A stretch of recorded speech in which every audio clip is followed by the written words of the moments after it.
Hey everybody, it's me, and that's you on the other end of that screen. How we all doing this evening? Does the video look like it's working? It does. We are super duper live. Gosh, we already have Javier in the chat saying ZZZZ. And are you the only person watching tonight, Javier? There's only one person watching.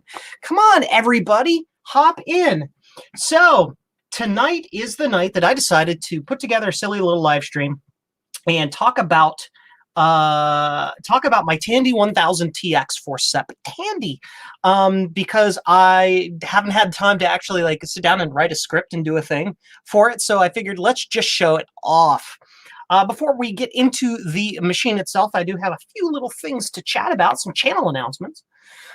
First off, I haven't been around much. You might have noticed that. I haven't had a video in like over a month since the previous one. I've been really busy with a lot of projects. I've done the CoCo3 project for the Apple III that allows you to run, gosh, what the heck is that thing? Allows you to run CPM on an Apple III. I've been doing that project. I have Ethernet adapters I've been doing. I've also done a couple really large projects for Mac effects, one being the lighted Apple IIc keyboard and the other being the BitMouse card. So been doing a lot of stuff, so I haven't been around, and you know, things happen, but I'm here. Hey, we got Christian Palco. I hope I pronounced your name correctly. Happy Septandy. Woot woot. We got Biggie John. Hey Biggie John, how you doing? So yeah, I've been really busy and I just haven't been around to actually kick some videos out. So I figured we would just hang out super chill tonight and just play with this old Tandy here for SEP Tandy.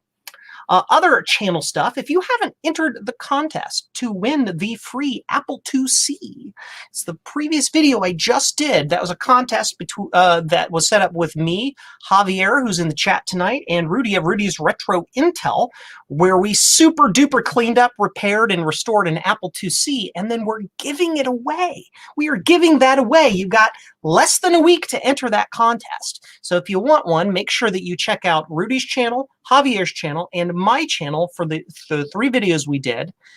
Hunt down the little hidden gems in those videos, do a little math, and then enter. And at the end of the contest, if you're lucky, you get to win an Apple IIc. Other things, if you're going to VCF Midwest, I am sorry, I won't be there. I've got some folks in my life that are super duper, how can I put it, super duper susceptible to current world events. We'll just put it that way. And I can't be in large crowds for that reason, so I can't make it to VCF Midwest. However, I will be represented there sort of indirectly. If you go hunt down Mark Josetis at the Mac Effects table, you know Mark Josetis, he's the guy that does those super clear Apple IIe cases and Apple II Plus cases and Macintosh cases and all of that stuff. You know, like I was mentioning before, I've done a couple little projects together. He's going to be showing off those projects, and so you can take a look at those and grab an 8-bits are all you need sticker while you're at his booth. So do that. Other little silly things. I have a new Patreon perk. I don't know if you know, I have a Patreon. Hey, John, how you doing? Patrons now at any level get access to our Discord that I set up 2 years ago, never did anything with, and decided 2 nights ago to do something with. So if you're a patron at any level, you can hang out with all the cool kids in our little private Discord chat where you can get to talk to me anytime you like, as long as I'm in front of my computer to see your message. I also have a jcm-1.com store where we're selling those Ethernet adapters and the Softcard 3 stuff, and I also got some like really cool Apple themed t-shirts and stuff up there, so you can do that. And you know, the other typical YouTube-y stuff. First off, smash the like button, hit that thing, turn it from gray to blue for me. What if you aren't a cool kid? Well, see, John, if you hang out with us, you're cool by default. You become cool. It's like cool osmosis. It kind of spreads around. And remember that super chats are welcome, but not required. If you want to do that, that is fine. It helps out the museum, though, so I do appreciate that. So now that I have all of that super boring business crap out of the way, let's start playing with a Tandy 1000TX. So about a year ago, for December, was almost a year ago, but not quite. For December, I showed off this Tandy 1000TX I have over here to the side. For just a real quick thing for December. Nothing super, super magic on that. I just wanted to show that off. But it's Septandy now, and let's kind of play around with it, dig into it, and see what we can get this old girl to do. And I'm also taking any suggestions from those out in the crowd that know anything about Tandy 1000TXs and what we could play around with this with tonight. That would be super awesome. So the first important thing about this Tandy 1000TX is its backstory. So I work at a computer company, and I got this thing back in around 2000 or 2001 or somewhere in there, about 20 years ago, when people were just randomly bringing by old computers and dropping them off. Almost 50% of my collection back here actually is just people dropping stuff off at that shop and being like, hey, do you recycle this stuff? And I'm like, yeah, sure, yeah. So it just ended up in my collection. This came to me that way. I believe it came from the local Nazarene University based on the content of the hard drive. Now, I'm not 100% sure on that because there's no asset tag or anything on that, but you know. Hey, Rudy! Hey, he's saying, hey, Joe, and hello, fellow watchers. Yeah, so we got both Javier and Rudy are in here. Again, to remind everybody, these are the two wonderful gentlemen that worked with me to restore that Apple IIc that we're doing in the giveaway. So check out their videos and my video on that. Anyway, back to the Tandy 1000. So I got this, but it came with everything. This machine came with literally everything but the keyboard. No keyboard.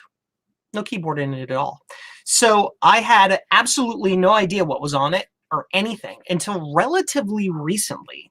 And I talked about that in my video in December of last year, where I used Adrian Black's little trick that he borrowed from somebody else, and then I re-engineered it. It's like multiple layers of re-engineering here. But anyway, to allow me to use a standard AT-style keyboard on the Tandy 1000TX to finally get into it and do something with it.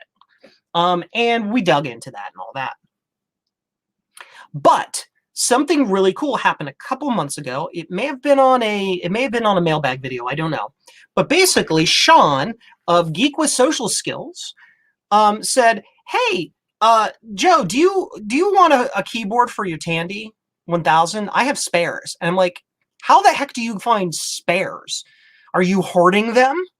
But he's like, yeah, sir. Hey, there he is. Hey, Geek with Social Skills. Thank you very much again. I'm just talking about you. So he is like, hey, Joe, here, have keyboard from my collection, vast collection of Tandy keyboards. I'm like, okay, thank you. So now, because of his generosity, we have the real keyboard for this thing. So aside from one tiny little accessory, this machine is complete. So we have the main unit that has both the 5 1/4 inch floppy and the 3 1/2 inch floppy. The keyboard that comes with it, the CM, it's the CM11 monitor, which is the nicer, finer dot pitch color RGB monitor, and it also has a dot matrix DMP 130A that came with it. So the thing is basically complete as it originally was in like 84 or whenever this was. Geek with Social Skills says, I only had one spare. Lies. No, but thank you. So the only thing that's actually missing for this machine is the funky printer cable. This thing uses a weird card edge connector printer cable on it to go to the standard printer connection. So, but basically it's a full and complete machine. On top of all that, I also happen to have a CoCo2 and a CoCo3, which came with spare joysticks. So I also have a joystick that matches the thing. So yeah, that is super awesome. Well, let me change just camera angles. We'll take a look at the machine and you'll get to listen to it like make noise and stuff. Let's see. If I go to this angle, does that work? Can y'all still hear me? It looks like my microphone is still working. So we're going to power it on and see what happens. There we are. So for those not in the know, the Tandy 1000TX was basically the IBM PC Junior It had all of the features of the IBM PC Junior, but it had all of the, or like 99% of the compatibility of the original IBM PC. So for the longest time, the Tandy 1000 was the best IBM original PC type thing you could get. It was just the best one to use. It had all of the cool gaming and graphics and audio features of the PC Junior, yet if you wanted to run Lotus 123 on it, you could. It did both things. So here is what makes me think that this machine came from the local Nazarene University. Basically, one, it was told to me that. They told me that. But two, if you look at the menu here, yeah, you can see the menu items here. It's got like Bible and verse stuff on it, but then it has like checking applications and stuff. So it's like, I don't know. But yeah, this menu on here is really interesting. It's basically just a batch file. I think it's a file. I don't think it's autoexec.bat. I think it's a second file. But basically, then it has a series of batch files. If we do a dir, it's got a series of batch files, 1, 2, 3, 4, 5, 6, blah, blah, blah, blah, blah, blah, blah, blah, blah, blah, that you just press that number to then run the thing that it expects. So it's kind of a fancy. Is it autoexec?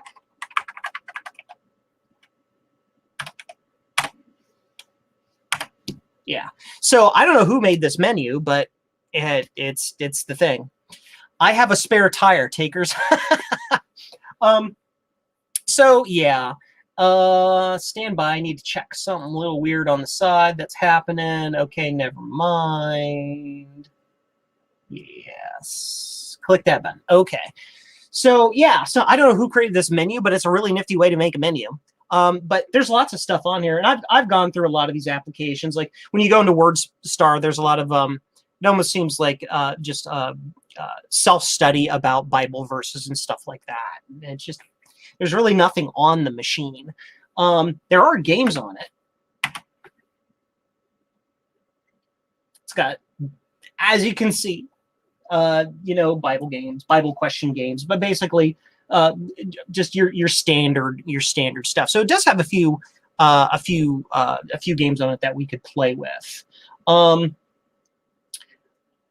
not sure what I really want to try to do with this tonight, because the Tandy it's just a DOS box, right? I got a billion of them over here. But, I wanted to keep this old thing because it's like the #1 old, IBM PC compatible type machine. And it's just a nifty old machine. I wonder, does Pac-Man work? Let's see. Yep.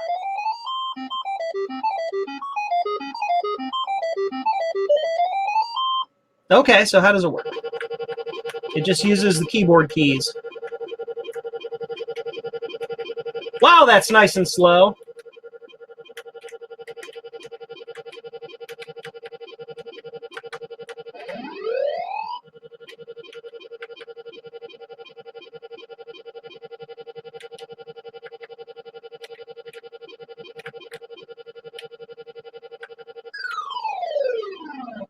That's Pac-Man, all right.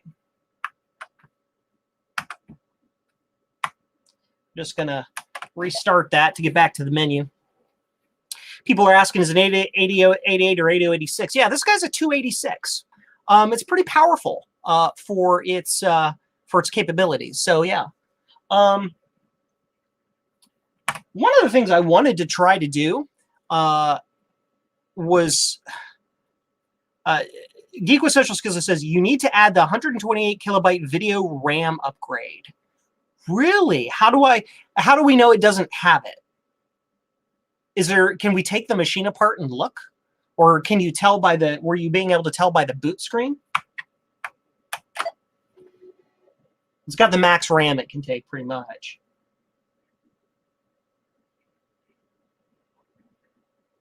What's it say? Yeah, it doesn't really say anything there about video anything. But yeah. And John Mounts, yeah, there is no battery on this. It's, yeah.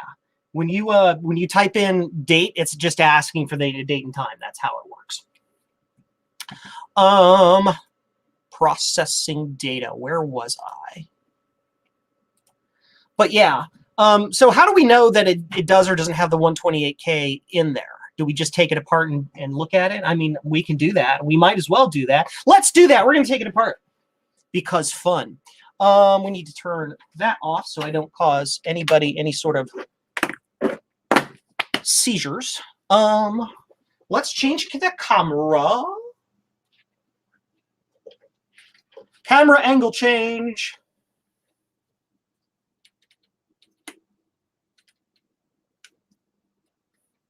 There we are. And we'll change our focus point. There we go.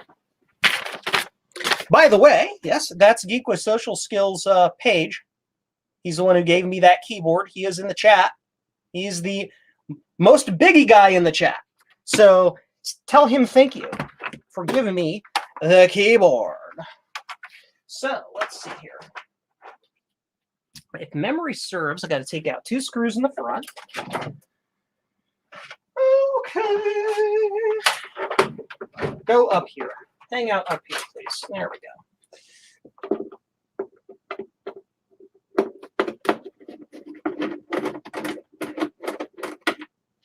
1 screw, 2 screw, and I don't remember if these screws are captive screws or not. Nope, they're not. Which means I'll need to go back all the way back here in this corner and get a little bin to hold the screws. So I don't lose the screws. That would be bad times. And then that just comes right off. All the way over here. All the way over there so that I don't break it. Let's see. Okay. When you add the 128, it'll be 768. Gotcha. Perfect. The board is already socketed for the chips. I wonder if I have the chips. That'd be really cool. If I have the chips, I can just like do it on live stream. I don't think that I do. I'm not sure what chips it takes. Does it take 4116s or what? That screw, this screw. Actually, I didn't need to take that screw out, but that's okay. And the other one is over here.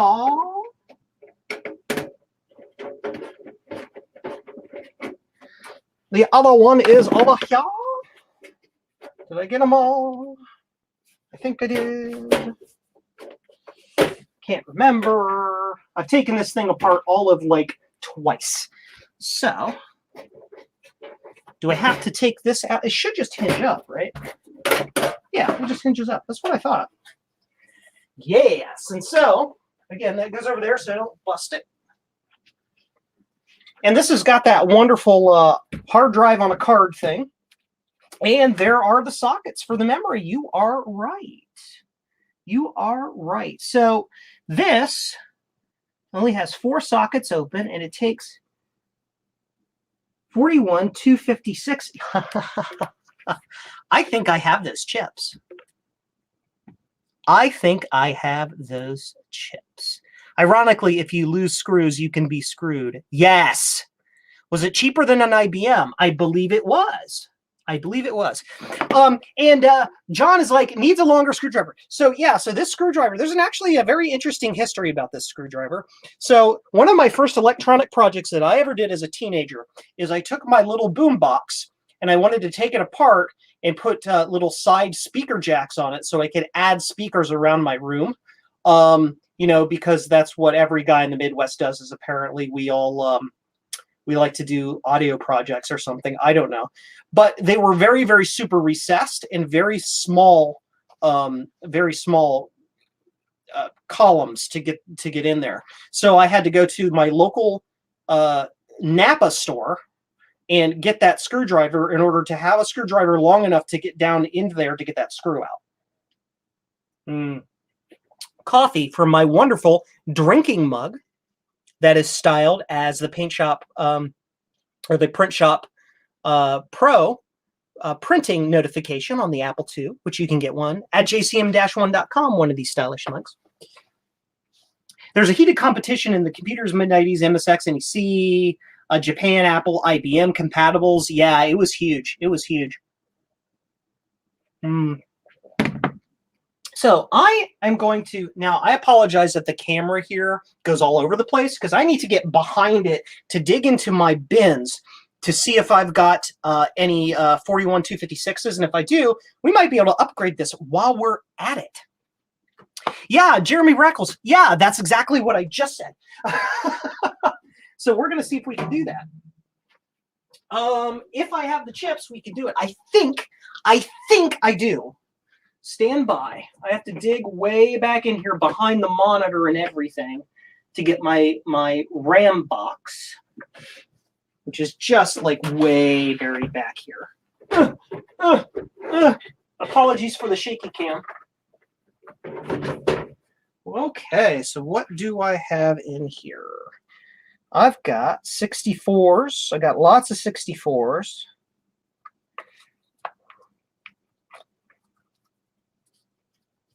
I got 16s, but no 256s. Where do I know I have 256s somewhere. I know that I do. Yeah, the 4 chips, there are 4 chips that go right here, and they're probably 41 256s, right? You need 4 64K to 120. Yep.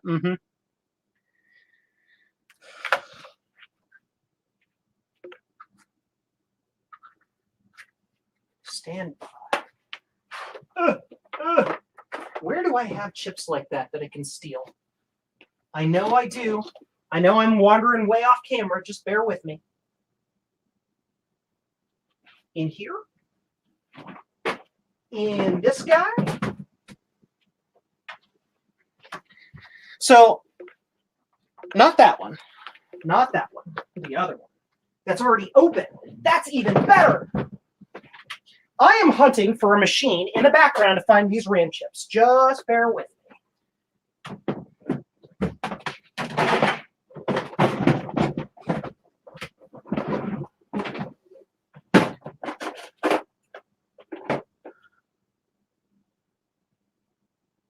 Ha ha ha! Would you look at that? Okay, so basically because I want to do this live on the stream, that's why I was hunting around here. And I'm about to make Javier, my pal, very, very sad because I'm going to borrow some chips from this ZRAM Ultra card for my Apple IIc that Javier graciously donated. He's like, if you can fix it, you can have it. I did a video series about doing all the board level repairs on this. But it has the RAM in it. So we're going to take the RAM out of it and stick it in there and see what happens. So the speed on these are 100 nanoseconds. So they should be fast enough. Should not be a problem. So we're going to take these chips out. We're going to shove them in there and see what happens. The worst that could happen is they'll catch fire. And that would be very, very fascinating. So just so you can see what I'm doing here, we're going to take some chips off this guy. I have my wrist strap on so that I'm grounded. Not grounded in reality, just grounded as insofar as, you know, no static electricity. Because we all know I have a very tenuous grasp on reality.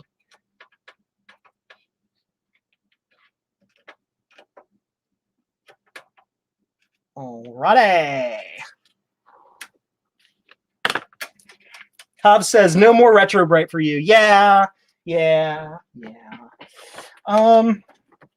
Let's see. So we're going to put these ROM chippy chips in here. That is interesting. They're a different length. They are a different length. So they must not be the correct kind. Let's look that up really quick. 41 256 data sheet. Let's see here. 321, yes. Looking up the data sheet. Stand by. I want to make sure that these chips are the actual right type of chips. Doobie doobie doo. It should be. That data sheet is the worst data sheet on earth. It is awful. Just the worst. Well, I can do some quick math and do 256 divided by 8 is 32. So anybody out there in the chat, if you happen to know the actual chip that needs to go in there, yell at me and let me know. I mean, you're telling, I know like the size, 64K by 4.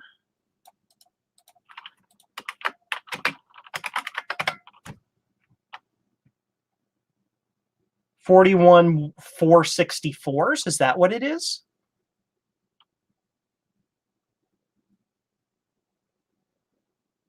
That would make sense. 41 464s is what I need. Yeah. Yes, it is a 16-pin chip. Rudy's, don't take away the RAM for the 2C. That's for the giveaway. That isn't going in that one. This one's staying with Joe. The 2C we're giving away is already stacked to the gills. Remember, Rudy, I put the no slot clock card in that one. Yeah, so this is just not the right type of RAM. Okay, well, we tried. So for that, what do we need? We need a different kind of RAM chip. 41 464s. I'm trying to think if I have anything laying around that has those chips in it. I don't believe that I do. Put this back where it goes. 464s, yeah.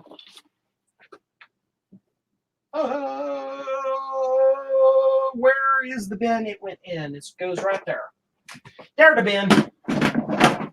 It goes back here, all the way in the back,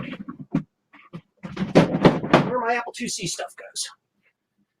So I'm going to check my RAM bin again because maybe I have that RAM in there and I'm just not noticing it.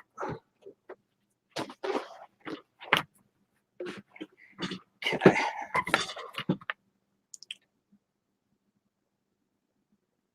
Ha! I do. I have 41 464s right here, but I only have 3 of them, and I need 4. Let me get my zoomy scope here to make sure. 41464, and I have exactly 3 of them. How the heck does that happen? How do I get an uneven number? And where did it go? What did I get them for? I don't even remember what they're for. Where did I put, what are those for? Because if it's for something else, I mean, like, if I know I have the parts in the museum somewhere here. If I can find them, then I can stick them in that. That'll be upgraded and be fine. And then I can just order another part for whatever it went into. No, I didn't do it for, I don't think I put it in a Commodore 64. If that's what you're saying, John. I mean, I could check, but I don't think that's where it went. Stand by.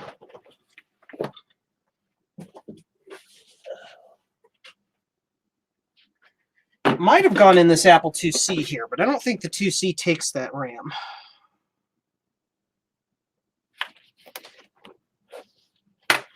Let's find out. We're going to take it apart.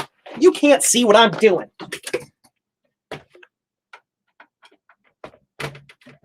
More stable, please. Thank you. I don't think this 2C uses that RAM. It may have gone in one of the 2Cs that I fixed for Javier. Javier, remember that 2C board that I fixed for you that was just an absolute mess? Because somebody, I don't know, like they bathed it in acid or something like that.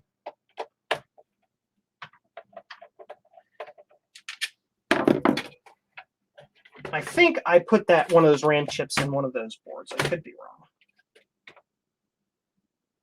Yeah, this yeah, I'm almost certain that's what it went in, Javier. That's why I had that extra chip, is because that Apple IIc you sent me that had the swim chip that was all messed up, and the cereal that was all messed up, and all of that magic. It went in that one. So I don't have one. Heck, I could desolder it from this Apple II. I'm not going to. I could. But that ain't going to happen. No siree. Mm-mm. Come here, you. Go in there. Cool. So it's not in that.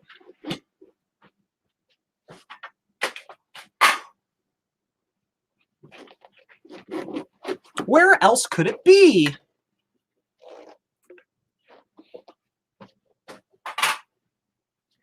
Thank you for everybody in the chat that are throwing the part numbers at me there and giving me the SKU numbers and all of that. I do appreciate that. I want to actually grab that SKU. Stand by. It was the DigiKey SKU 41574. You can still get that RAM, really?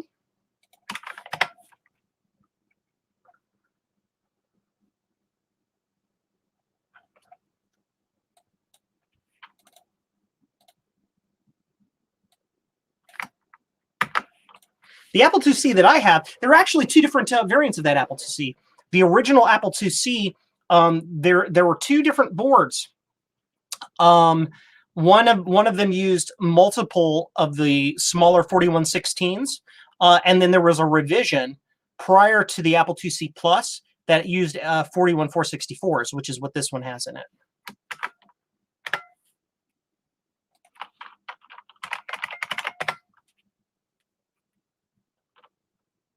You'll drop them in the mail to me tomorrow, Geek with Social Skills. I just checked my RAM stash and I have 4 more. That is absolutely not required. I do appreciate that. Yeah, I looked up that SKU number on DigiKey and I'm not finding it. Is that? Do you mean is that the Jameco SKU number? Maybe that looks like a Jameco part number. That is a Jameco part number. Mm-hmm. Yep.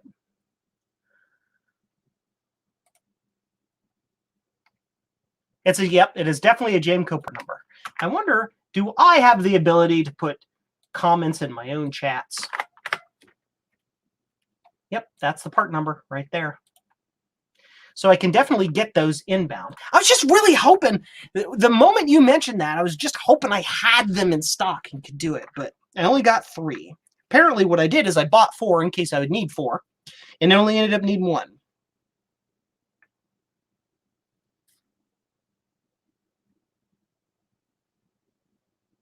trying to think what would be required to hack enough 4164s together to make a 41464. 4 of them, probably, with 4 different row address lines. I want a sticker from you. I didn't.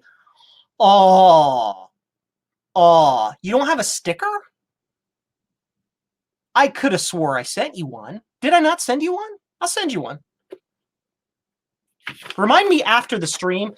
Send me an email or drop me a line on Twitter or something there, and I'll get you one. Yeah, $249 each for those chips. That is not too bad. I might as well just order. So I have 3. I'll need 4.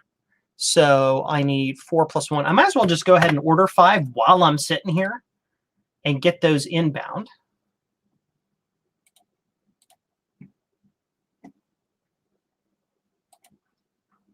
And of course, they're going to be like, we have a surcharge on orders less than 20 or fine. You're just going to sit there until they find something else to order. So we can't do the memory upgrade, but that's okay. We can still play around with the old machine. So let me put my parts back here, because if I don't, they'll get lost.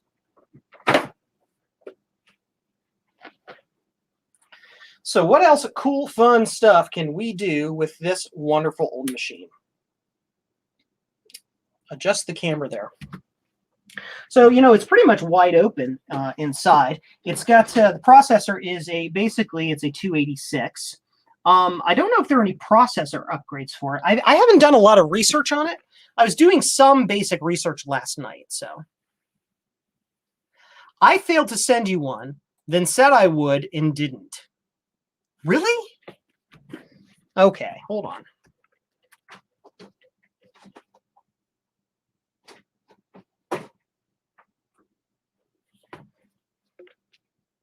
There you go. I'm going to put that on my keyboard along with the note you sent me with the keyboard you sent me. And you're going to get extras because you deserve it. So, yeah, Drew, we're streaming the Tandy 1000TX. I've had this Tandy 1000TX for like a billion flipping years. Gosh, it's been nearly 2 decades now. It's just been sitting on my bench, and until Sean, Geek with Social Skills there, sent me the keyboard for it, I haven't been able to do anything with it. All we've really done so far is powered it up, see what was already on it, and then we took it apart at Sean's suggestion to do the RAM upgrade on it. And I have 3 of the 4 chips in stock I need to do the RAM upgrade, so we haven't gotten that far. I wish we had a teleporter so you could, you know, if you had a teleporter, there are much more awesome things you could be doing with that teleporter than sending me RAM chips. Like, I don't know, sending me to the moon. That might be fun. Delicious coffee. So, yeah, back to what I was saying. Does anybody know if there are any CPU upgrades for this? Because, you know, like the old IBM, the original IBM 5150, you could put the Hitachi V30 processor in it and get a huge performance boost. But this is a 286. I don't know if it's soldered on. I haven't taken it apart that far, and I don't know if there are any upgrades to it. I was doing some basic research last night on this to play around with the idea of upgrading DOS on it. But apparently, if you do that, it can break the machine. The DOS 3.22 that Tandy had custom made for this is custom made for this machine and is the one that works best for it. So yeah, where's that research? I saw it here somewhere. Stand by. What the heck why is Amazon? Why? Yeah. Where was I seeing it? It's on oldschool.org. They go into some pretty specific detail about the different operating systems. You could try to put MS-DOS 4 on it, but as we all know, MS-DOS 4 is a hot, steaming pile of crap. And apparently it just doesn't work really well on this machine. It's really like designed for ATs. MS-DOS 5, in theory, should work with this, but again, MS-DOS 5 is a lot more, is a lot heavier than 3.22, so there were some issues with that not working well. And there's really no other recommendations. I did try creating an MS-DOS 6.22 boot disk, and it won't even boot on this machine. I think 622 requires a 386. I could be wrong on that. There are a couple processor upgrades, but it's a pain in the butt to do from what I read. I can send you a link or put it in the chat here if that's okay. Yeah, go ahead and yeah, if you want to dump that link in the chat, that would be great, and then I can approve that link.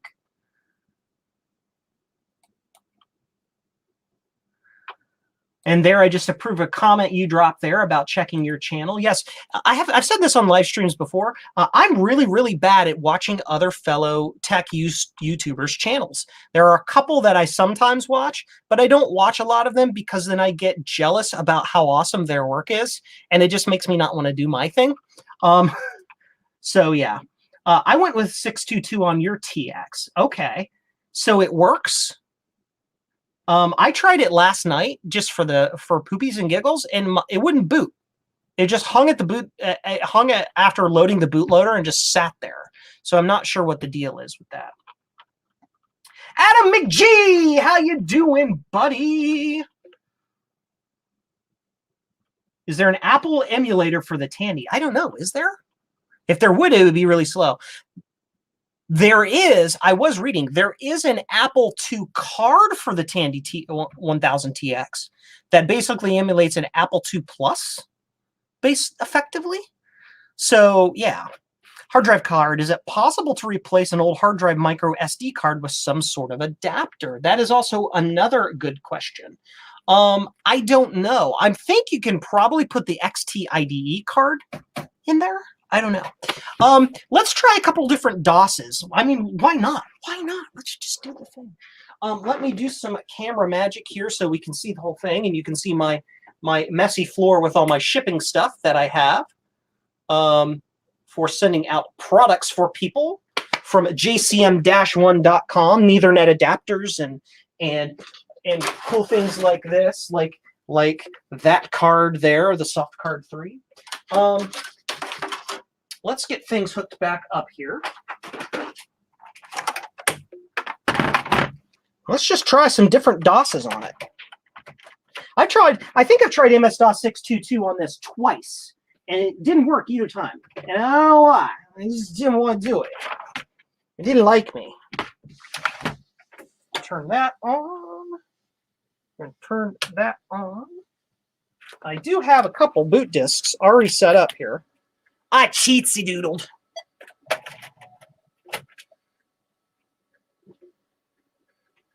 So we'll boot that one.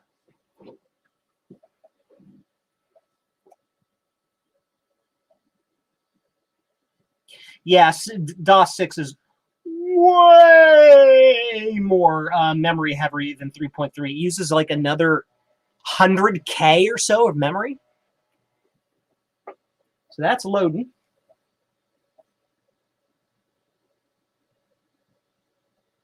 Can I put an Apple II card in my Apple II? That would be the stupidest and funniest product to make. Because you could. You could totally do it. Anyway, whatever. So so that's DOS 401 on that disk.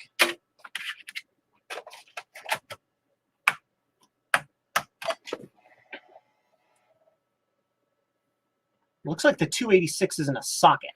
And even if the chip isn't in a socket, I can do board level soldering. I have all the tools I need to do that. I'm not worried about that. And that type of stuff used to scare me. Now it's just, I do it, so it doesn't matter. If y'all haven't seen, look back here so you see this awesome microscope I have now that all of my generous patrons and viewers and supporters on my channel, all the donations and things you've given to my channel have allowed me to get this super awesome microscope. So now I can do board level repair, like super itty bitty tiny things. So it's really cool. So that's DOS 5. That one worked. I didn't have any issues with that. So, but I'm going to switch you over to the side there because I actually have a machine set up for the purpose of doing DOS stuff. Because I was thinking ahead last night. I was like, I'm going to do this stream tonight, so I might as well like do the thing and be ready for it. Oh, come on, turn on, turn on. Hello, power switch. So this is my ancient Windows 98 floppy and SCSI box, whose job is to do floppy and SCSI stuff. Ooh, an Apple II Diamond Trax, or yeah, transporter, yes.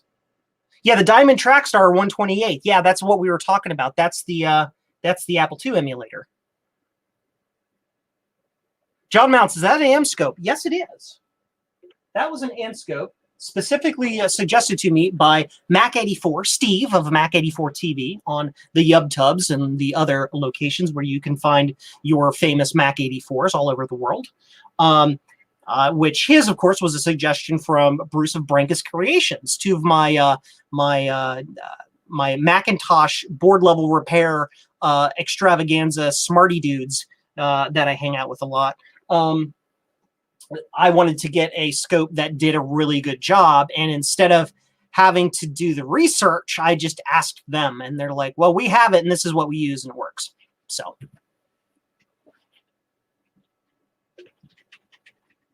that's the wrong password. And you're wondering, why the heck does Joe have a password on Windows 98 machine? And the reason is because this Windows 98 machine, under certain circumstances, can get onto my Windows 2019 domain. Don't ask how. It's not easy. So I have in my floppy tools folder, I believe that I have DOS 6.22 here. I do. Hey, look at that. That old WinZip. We're going to grab. Yeah, but see, these DOS 6.22 images are, those are 1.4 meg images. Stand by. I need to think about how I can make this bootable, because I'm not sure the images on the nets, on the internets, are the right size. Glares in the tune of Super Mario Brothers 1. I solder stuff using my eyeball. You know, I used to do that. I've done stuff all the way down to 0402s. 0402, yeah.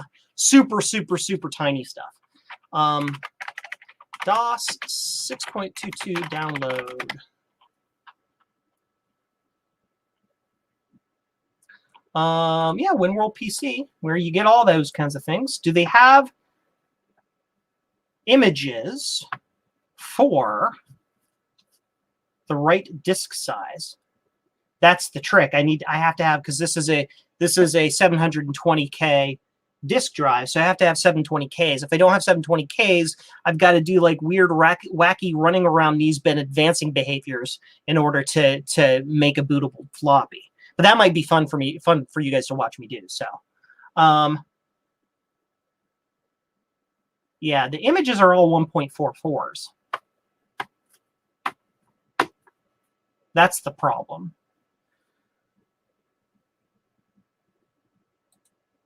So what we're going to have to do, I already have the images. Here's what we're going to do. DOS 6.22 and the DOS 7 that comes with Windows 98 use effectively the same bootloader process, meaning I can use the bootloader from DOS 7 to boot DOS 6.22 in theory. So yeah. Do I have a machine with DOS 6.622 on it already? No, that's the problem. I could create a DOS 622 boot floppy and then boot to that and then use that to make a 720K floppy, maybe.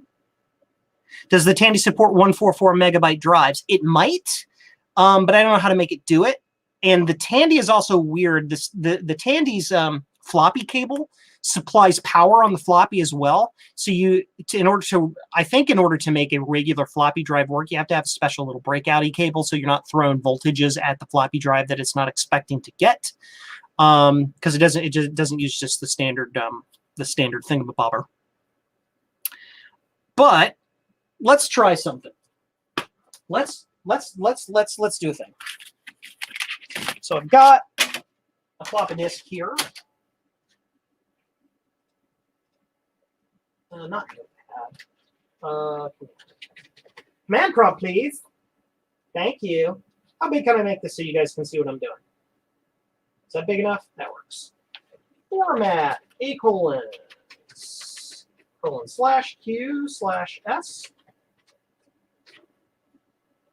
In theory, this will make a DOS 7 bootable floppy.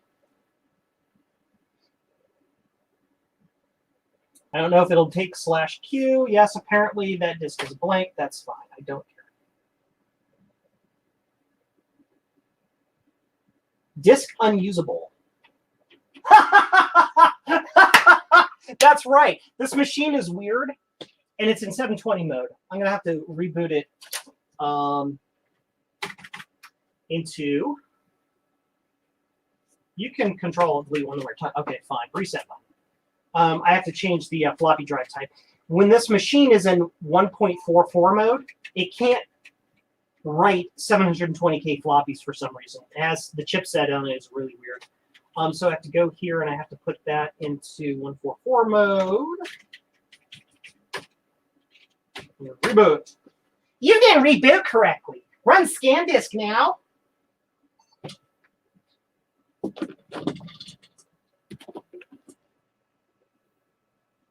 Yeah. See, okay, so Mr. Sean, Geek with Social Skills, I'm glad you're here to drop all this wonderful, relevant information. Again, if you're on the chat or not on his channel, go follow the guy. He's super awesome. And that just reiterates the fact that I don't watch enough other tech YouTubers. I'm weird. I don't catch all y'all videos, even though y'all have the greatest content. Because I'm a bad person. I end up doing a lot of I watch a lot of people fixing cars and clearing drains and other weird stuff like that because I'm weird. My YouTube habits tend to be very turn brain off at end of night so can sleep type of things. So yeah. Get this booted up here.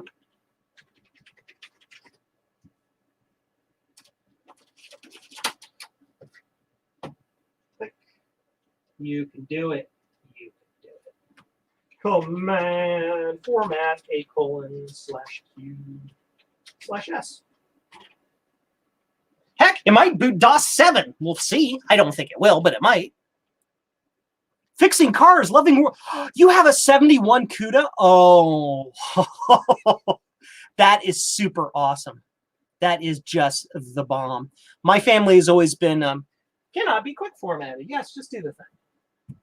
Just do it. Do it. Do it. My family's always been big Mopar folks. Mopar was great prior to about 1980. Before then, they were awesome. Really hard to beat a good old 426 Hemi. Yeah. The YouTube suggestion engine has no idea what to do with my eclectic subscriptions. Yeah, me either. Yeah, it's like, yeah. Uh-huh. Please wait for long format time. Doobie doobie doo. I have an example of the end of the line for the Ford Courier. What is the Ford Courier? I don't know what that is.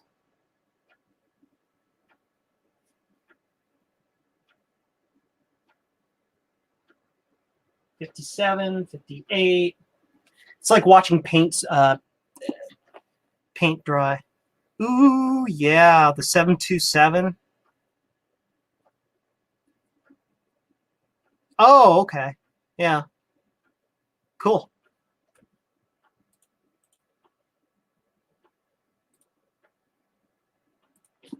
Somebody just messaged me from, I believe, Ireland, that I had to go through a crazy set of circumstances to get them something they bought something from my store, and getting stuff to the UK and the EU right now is a pain because of obvious reasons that we won't discuss. And they just thanked me for the craziness I had to go through to get that over to them. You're welcome. Apple II forever. Yes, Rudy. Apple II forever. But tonight, we're doing the Tandy 1000TX because I'm told it's special, and it is Septandy. And I promised Sean that I would eventually get to it. Since, again, he was so gracious to send me the keyboard to be able to actually do something with the machine. So, volume label enter. Oh, quick format another, even though we didn't quick format it. What's on it? Outlook. Oh, I'm in the wrong. I need to be on A. Plain. Okay, so let's switch and see. Well, I can't boot to that. That's right, because that's a 1.44. So I need to do something. I need to go to the A drive and grab the stuff off of it. New folder. DOS 670.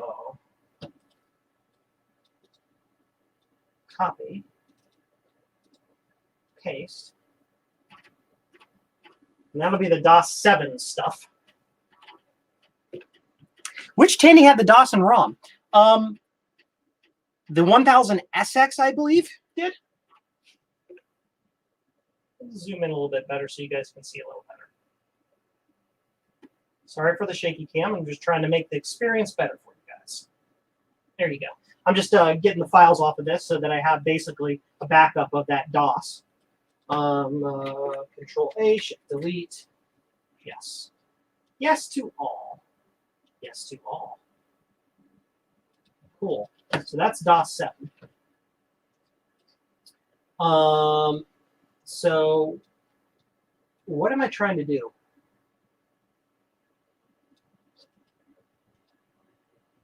I forgot. It doesn't matter. I'll just this happens a lot. Like I get a thought, and halfway through it, I'm like, I don't know what I'm doing. Install Windows 95. I don't think this machine will run Windows 95. I think the Windows 95 requires a minimum of 386.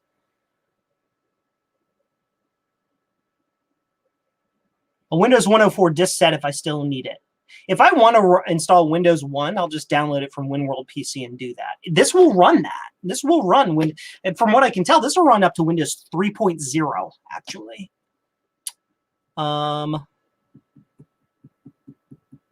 Yes. Okay. So here's what I want to do. I want to see if I can do this with a 720K format, A:/Q /S, and just see if I can get it to boot DOS 7. Again, I don't think it's going to, but I'll at least get the boot sector formatted correctly, so then I can then put the DOS 6.22 files on it. Maybe incorrect DOS version. How? What? Huh? Oh, because the disk has stuff on it.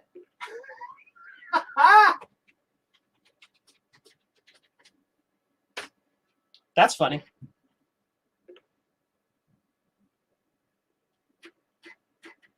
Would I be allowed to link another YouTuber's video here? I ask because I don't want to step on anybody's toes. Yeah, as long as the video is not like some sort of weird jihadist thing or conspiracy theory thing. Yeah, drop it in the chat, and if it meets the Joe level of approval, I will click the button on it.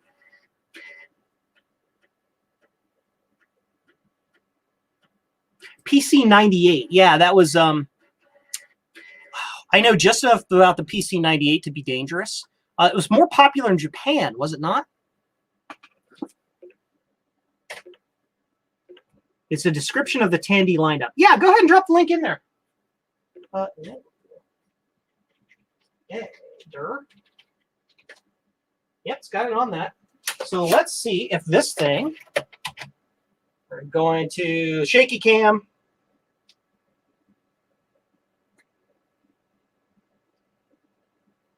We're going to see if that works. I don't think it's going to. Something makes me think it won't work.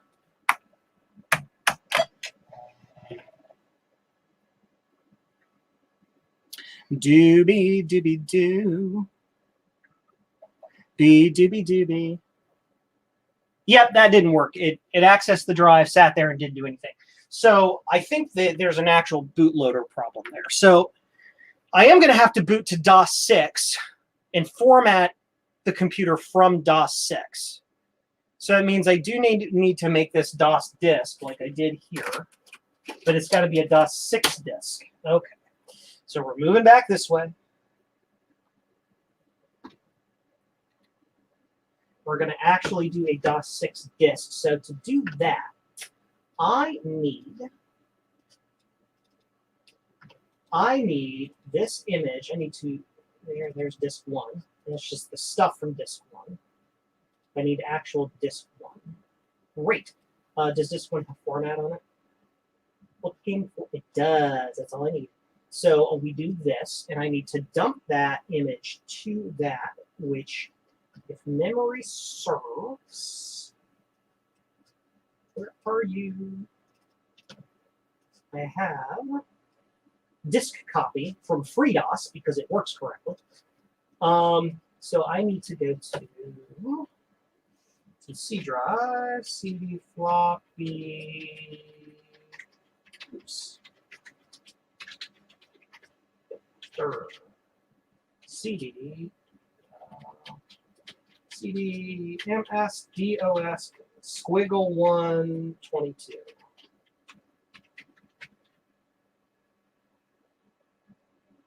Oh, well, you know, I got to type it correctly. DOS squiggle 1.2. Yes. So then what I can do is disk copy, source, disk 1 image. Yes. The destination, a colon. Target disk. It's in there. We'll get that written, and then we'll boot to it, and then we switch drives and do the format thing. Yeah. Okay. I got a plan.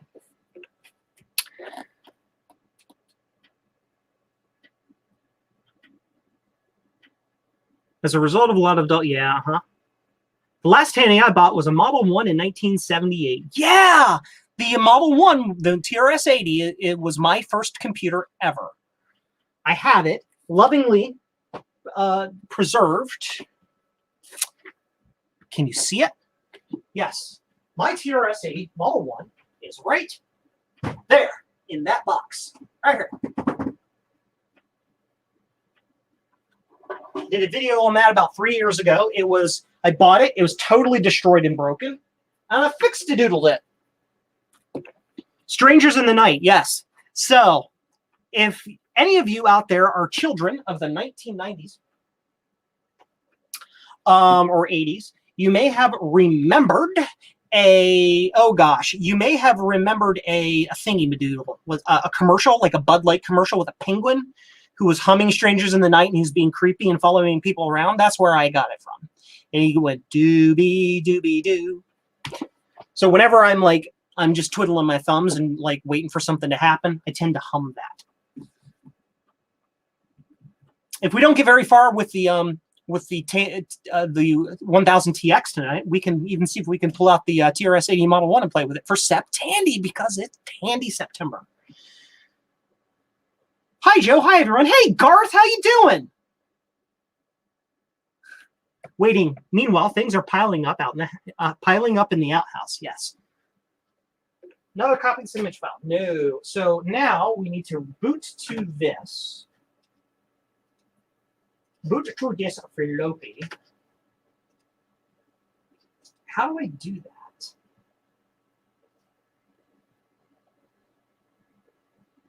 I need 2 floppy drives, right? That would be best if I had 2 floppies, because I can boot to the one and then format the other from the one and not have to copy stuff to the hard drive. I think. Yes. Let's try that. Do I have a spare floppy drive around for this box? I might. I do. Of course I do. Because of course I do.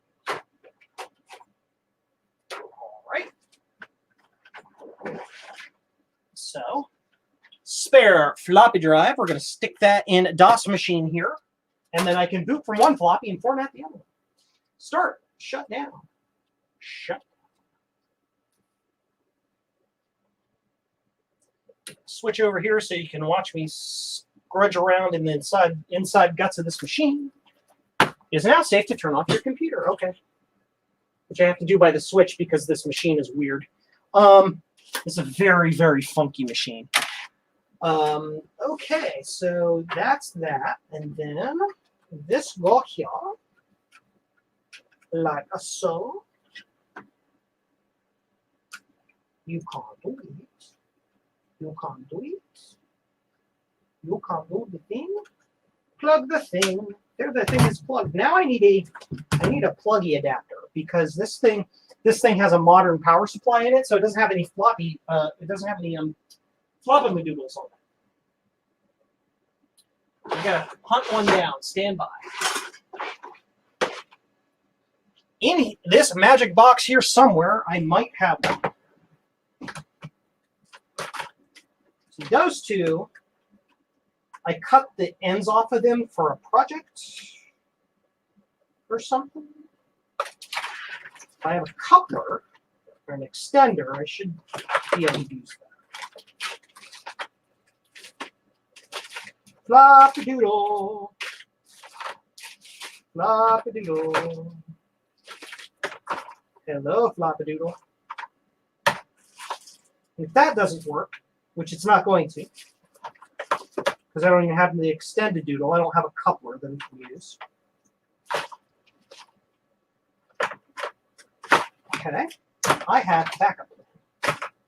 Will that work? Probably.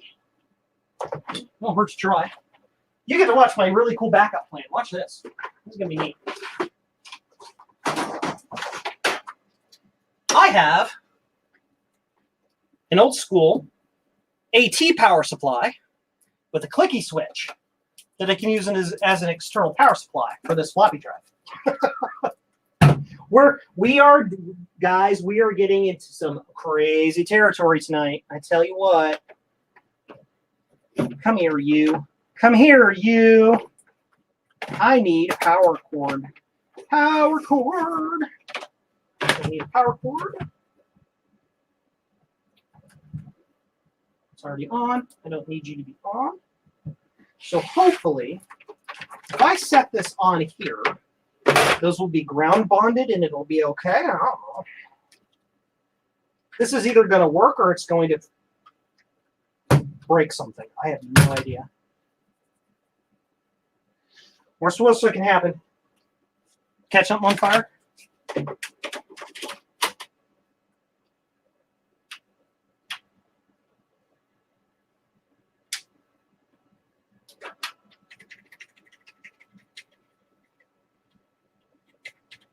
I'm going to boot into the DOS mode here.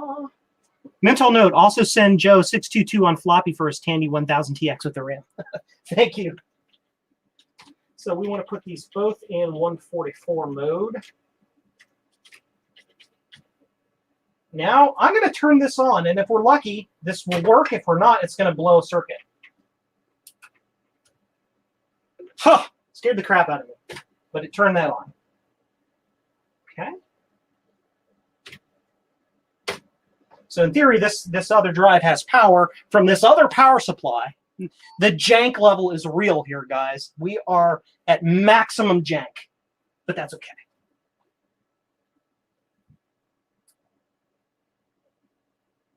We're going to boot up here. Switch it back over here so you can see what I'm doing. Maximum jank achieved. That's starting to border on contraption. Jim, you haven't seen my wonderful, what I call 386 Frankenstein. I love that thing. I should bring that out at some point. That's the machine I used to use for DOS stuff, but the Windows 98 machine is just a little bit more useful. Now, this might boot to MS-DOS setup. If it does, I'm going to have to, I'm going to have to edit it so it doesn't boot to setup. That's fine.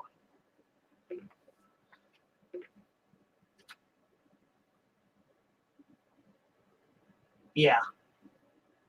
That's fine. We have a way around that. So we're going to do this.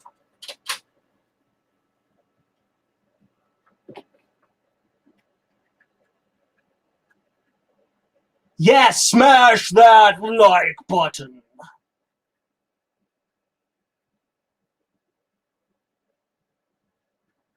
Joe's jank level goes to 11. Sir, it's beyond 11. It is other multiple variants of prime numbers at this point. Trust me. So what I'm doing is I'm tapping F8 so I can boot into command mode with the command prompt mode, MS-DOS mode. So that I can then do disk level stuff without, so basically I'm in DOS, but in Windows. And so then I can do disk stuff. Like, first off, we need to see if the B drive is even accessible. It is. It lights up. That's cool. So now I can go into Edit, Alt-F-O to open the file, and I'm going to go to A:, and then I want autoexec.bat. And we do RAM. I don't need all of this stuff in here. Alt FS. Alt FO. And then we need to go to config.sys. Don't need any of this stuff. Alt FS. Yep. Alt FX. Control delete. And now we can boot to the floppy. Booted into DOS to update BIOS on the server the other day. Felt that the 25-year-old dev that was watching me on the console was completely blown away. He had never seen DOS before. Uh-huh. Yup. What's that? Let me tell you, kid, about a time when phones only made phone calls. And to play music, you had to put in this massive plastic disc. So now we're going to boot to this floppy, which will be just DOS. It's plain old DOS 622. Good. And if I do for 622. Now, in theory, I should be able to format the B drive as a system drive. Format B:/Q/S.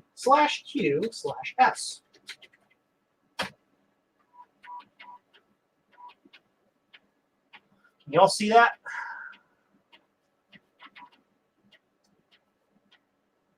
Enter new disk in B. Enter. Checking existing disk. Saving on format. Screw that. We don't need that. I don't remember the command line to skip unformat. Now it's going to transfer the system. In theory, it'll be bootable.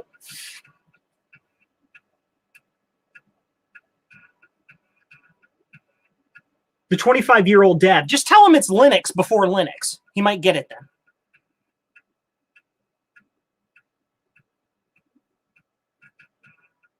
Adam McGee, 37 Macs and 42 Apple IIs. I only have about 50 machines total in my collection. Wow. Can I come visit you sometime? That is insane.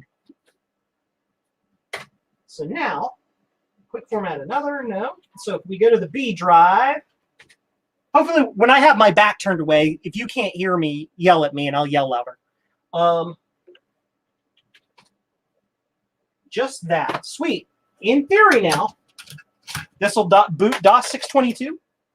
In theory,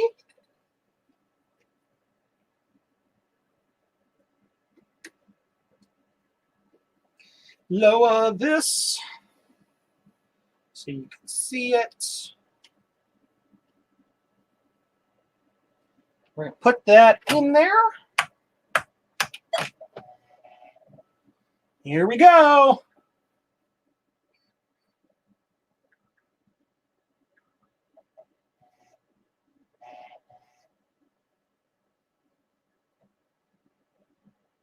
It's working. Sounds like it's working. Ha ha! Look at that, 622. Sweet. Now the trick is trying to actually install it, which would be how do you even do that? The installer disks are 144s. In theory, can you install DOS onto a hard drive from the hard drive? I don't know if I actually want to do that with this machine. I want to kind of keep the machine to what it was originally, but it runs it. That's cool. If I replace the original drive in here with an XTIDE, I would probably put 622 on it then. So yeah. Boot off a floppy. Woot woot. Mostly 2+, a few 2, a few GS, several C, and only 1 2C+. Yes.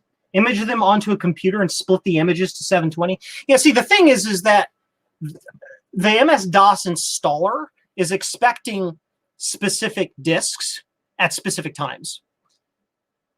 And I think it would bomb if it didn't have the files it needed on the disk at that time. We used to do this. I started my IT career in the Windows 98 days. And I did a lot of I did a lot of, how can I put it? I built all of the computers for our company. So I have a lot of experience with the Windows 98. And what we did with in the Windows 98, Windows Millennium days, when we went to install the operating system, we had a master disk we would use. I ended up eventually getting to the point where I just imaged them from a base image, and it was a lot faster. But we would install Windows 98 on the hard drive from a directory called Win98. We would literally just copy the contents of the CD onto there and install it from there, so that later down the road, when we needed to make any modifications to the operating system, add or remove dial-up networking or whatever, the source was on the hard drive. And it'd be like, oh, okay, it would just work, and the homeowner or the business owner wouldn't have to go hunt down their Windows 98 disk because we were instructing them to do this or that or the other. And I wonder if DOS 6.22, if I take each disk and copy the contents of each disk into a directory on this drive, if it'll work. But again, I don't want to do that to this drive. I want to leave this drive original, because this is the original drive that came with the machine. So gotta go, time to make dinner. See ya, Garth. Thanks for stopping by. So yeah, do I have an XT IDE somewhere we could play around with? Yes. Will the XT IDE work in this? That's my question to everybody out there. Does that work? Because if it does, and you want to see me screw around with it in this machine, I have one in my ABM 5150 that I can take out and throw in this just to see what happens. Because why not? It's Tandy. It's time to play with old Tandy here and make it work. And if not, if it won't work, then we can get maybe get the TRS-80 out and play with it. I don't know. The TRS-80 is even more boring than this thing is, though. 99% sure it'll work. Well, let's try it. The worst thing that'll happen is it won't work. So let's let me label this disk real quick. This is DOS 622 6.22. So at least I know what that DOS is. Put that over there. I no longer need to have all of this stuff on over here. Stand by while I'm jumping in front of the camera. I need to do a whole bunch of wacky stuff to turn this weird machine off. There we go. So that's turned off. So let's go grab the XT IDE and throw it in there. Have I imaged that original hard drive? I have not. I have not imaged this drive yet. That would be a really cool thing to do. It does look like it's a standard IDE drive, though. If it's standard IDE, I could just throw another drive on it. Then I won't have to use... Well, no, see, that's the problem. Because this drive controller is probably set up specifically for the size of this because of all that old cylinder head sector crap, which was a little bit before my time, and I don't feel like screwing around with that. So, well, let's just yank the card out of here first and just take a squiz at it. I need a place to put this wonderful keyboard so it doesn't get broken. I'm going to go over here. Okay, we're going to change angles so you can see what I'm doing.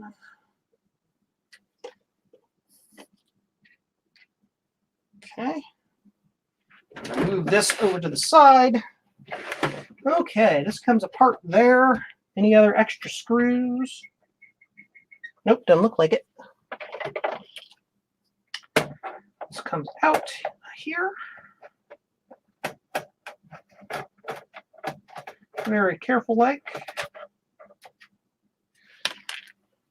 Oh my gosh, Joe has magnetic screwdrivers! As I drop the screw on the floor because it wasn't magnetic enough. And I have now lost that screw forever. Yeah, I know I'm off camera. I'm looking for a screw. Stand by.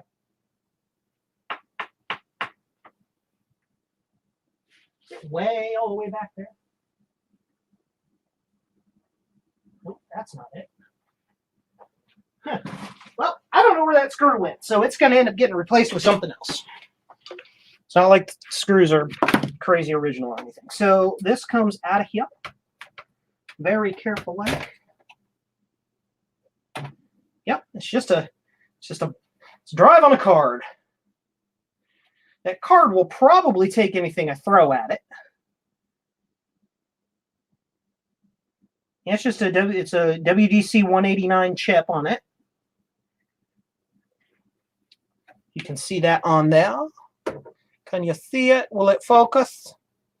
Focus. Focus on that. You guys can't read that. There it is, WDC 189. So, what else is inside here? Where's the CPU? Buried back there somewhere, probably. Okay, so we need to get to our XT IDE. Oh, it's all blurry. You can't see it. Focus. Thank you. Let's get the XT IDE out. Yeah, lost a screw from a 2C a couple nights ago. Oh my gosh. Yeah, my 2C is missing exactly one screw. One screw. I don't know where it is. It's somewhere. It's somewhere here in the shop on the floor somewhere. That was a different IDE before the much more common PATA. Yeah. I need a body cam. You know, that would be a cool idea. I do have a body mic. I got one of those Rode mics, so I could put that on. You could follow me around and you could hear like me breathing and stuff, but that would be weird. All right, so now I've got to, here's the problem. I have to unbury the 5150. It is directly behind me and it is buried. So this is going to take me a hot minute to dig this out. Stand by while I do that. You might not be able to hear me all the way over there in the corner.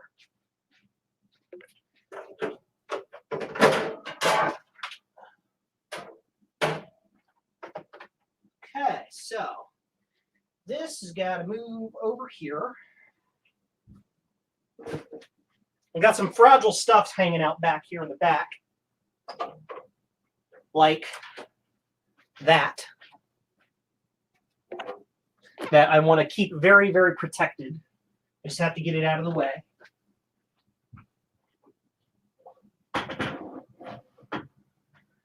Okay. Move that. Move that. Get all of this and do that. And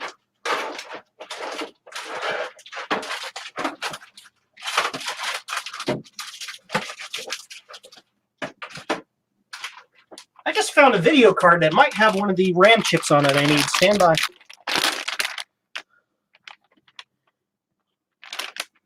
It does not have the video chip on it, or the memory chips on it that I need. It would be really cool if it did, but it doesn't. Nope. Well, poopy. Anyway, moving on. The 5150 has an upgraded video card in it. It's got an upgraded CGA card in it. That might have RAM in it that we can put in here. We'll see. We shall see. Dig you out. Come here, you. You are going to go all the way over here. You can't see, but I have no space in here anymore. I am out of room. Out of room. Ugh, you heavy son of a gun. Okay. I'm going to move this back just a little bit so that I can get up here and do the thing. So I have room to work. Yes, you can install DOS from one hard drive to another. Been there, done that. Well, that's cool. Keep that SE in the shipping box. Yes. Okay. Power plug, video. Now we're not going to be turning the 5150 on because this stream is not about the 5150. So I don't need anything to plug it in. I just need to take it apart and get to its glorious, glorious guts. Where are the screws on this thing? It's been a hot minute since I've taken this one apart too. God, this thing's a tank. Oh, and of course they're flatheads. Of course they're flatheads because IBM. They're flatheads with socket end.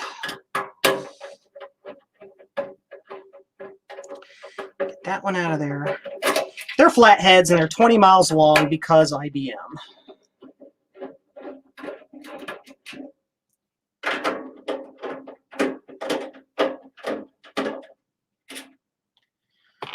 Dooby-dooby-doo. You can't tell, too. Well, you can't really see it. I even mounted the compact flash card on this one through an exterior connected doodle, so I can get the card in and out if and when I want to use it. But now I'm taking the entire XTID out, so it's like we got to take it apart.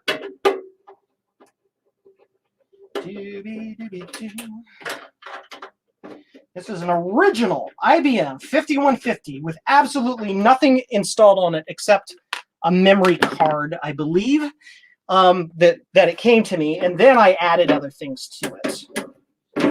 I forget the screw. Nope. Why are there screws on the side or something I'm missing, or is it just being stupid? I'm probably missing something. It slides forward. It's decided not to slide forward. Why is it not sliding forward? I swear there's screws in the front. I swear there are. There are not.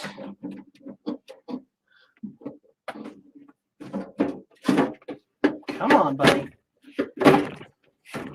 There we go. IBM 5150. The original sweet hotness. This guy it came to me completely original. And I've upgraded it. You know, I've got the XTIDE in it. It's got an AST RAM card in it. Of course, it came with the floppy. I had to add a floppy controller. I think I had to add this to it. It may have come with it. I don't remember. Then I have a video card, a video upgrade. This is a CGA card out of another old machine that was dying. It just died completely, basically. So I stole the card out of that to put it in here, so it has upgraded graphics. And then, as I said way earlier in the broadcast tonight, it has a V30 processor in it. So it's basically it's a snappy little 5150. But I don't need all that. All I need is this little boop-a-doop right here.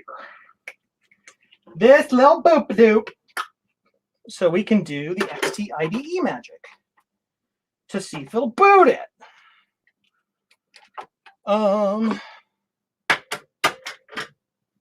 Need the other nut driver for that. So might as well just take the whole thing with us. Why not? People are saying things. Hex heads, yes. What is everyone's favorite Tandy? I like the CoCo3. The CoCo2 is cool. The CoCo3 is a little bit better because it has the better graphics capability. And then you can put the 6309 in it, run Nitros on it. It's really nifty. Yeah, Spark stations are crazy.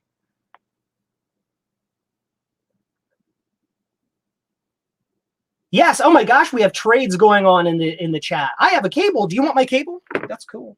So let's go ahead and just put this aside for now. I'm not going to really worry about putting it back together quite yet. Actually, while we're in here, weren't we looking for 41 464s? Do I have 41 464s on any of these boards in here? So the machine itself uses 164s.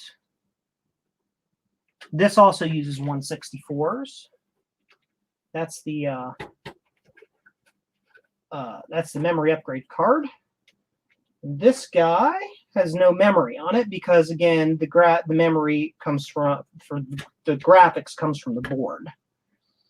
Well, poopy. Okay. All right. Well, I figured I'd look while I was in there. Ignore that little thing that just went off there. Okay, so the 5150 is going to go back over here.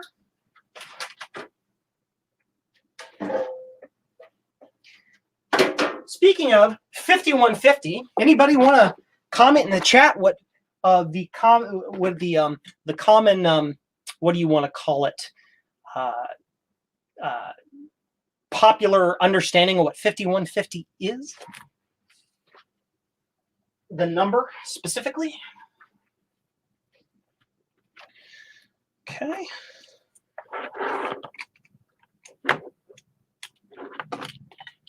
So we got this buffadoodle.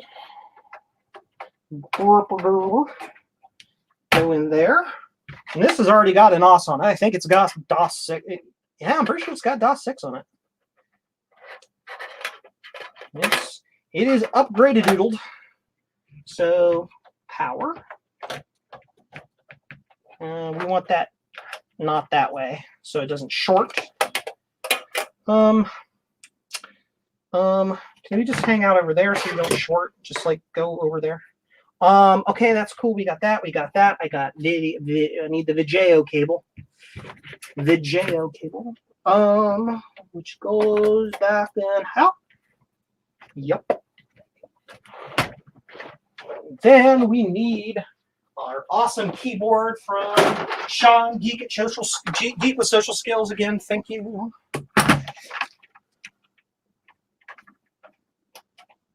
And go into the hole and power it up and see if this works.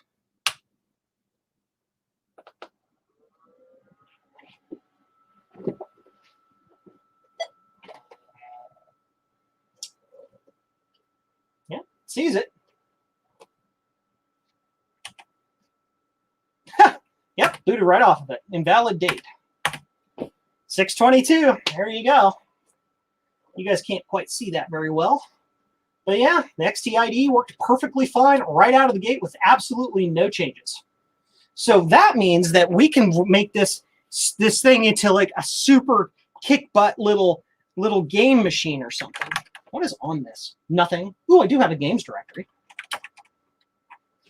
Are you done during? Can you be done during, please?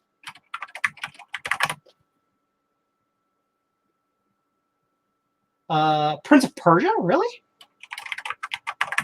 Will that run on this? DARstar.com. DAR star. Oops. Star.e. Jiminy Christmas, Joseph. Typing failure. DIR star.exe. Yeah.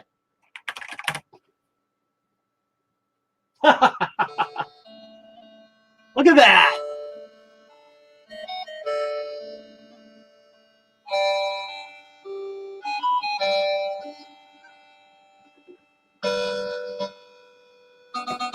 Geek with Social Skills.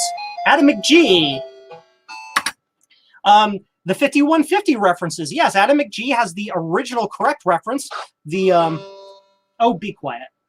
The it is a some sort of public service code, meaning a person who requires attention due to mental status, and which Eddie Van Halen then stole and used for the name of his studio, 5150, and then the name of an album, 5150, and then the name of a song on the album 5150 called 5150, and then the name of a whole line of guitar stuff. It is most commonly associated, however, with Edward Van Halen. Moment of silence for our wonderful buddy Eddie Van Halen, who died approximately a year ago. Eddie is my favorite, my absolute favorite musician ever. And I feel I'm really pumped that his son Wolfgang has done a really excellent job with his new album. He's out touring right now. As a matter of fact, this very night, he is in Cleveland, Ohio, which is about an hour and a half away from me. So I'm kind of sad that I wasn't able to go and see Wolfgang in person, but it is what it is. I have no idea how to control this game. Oh, apparently it uses that. That's down, up. Cool. Well, there you go. Prince of Persia, everybody, on the Tandy 1000TX. You're supposed to jump, buddy. And I hurt myself. I'm bad with video games, so yeah.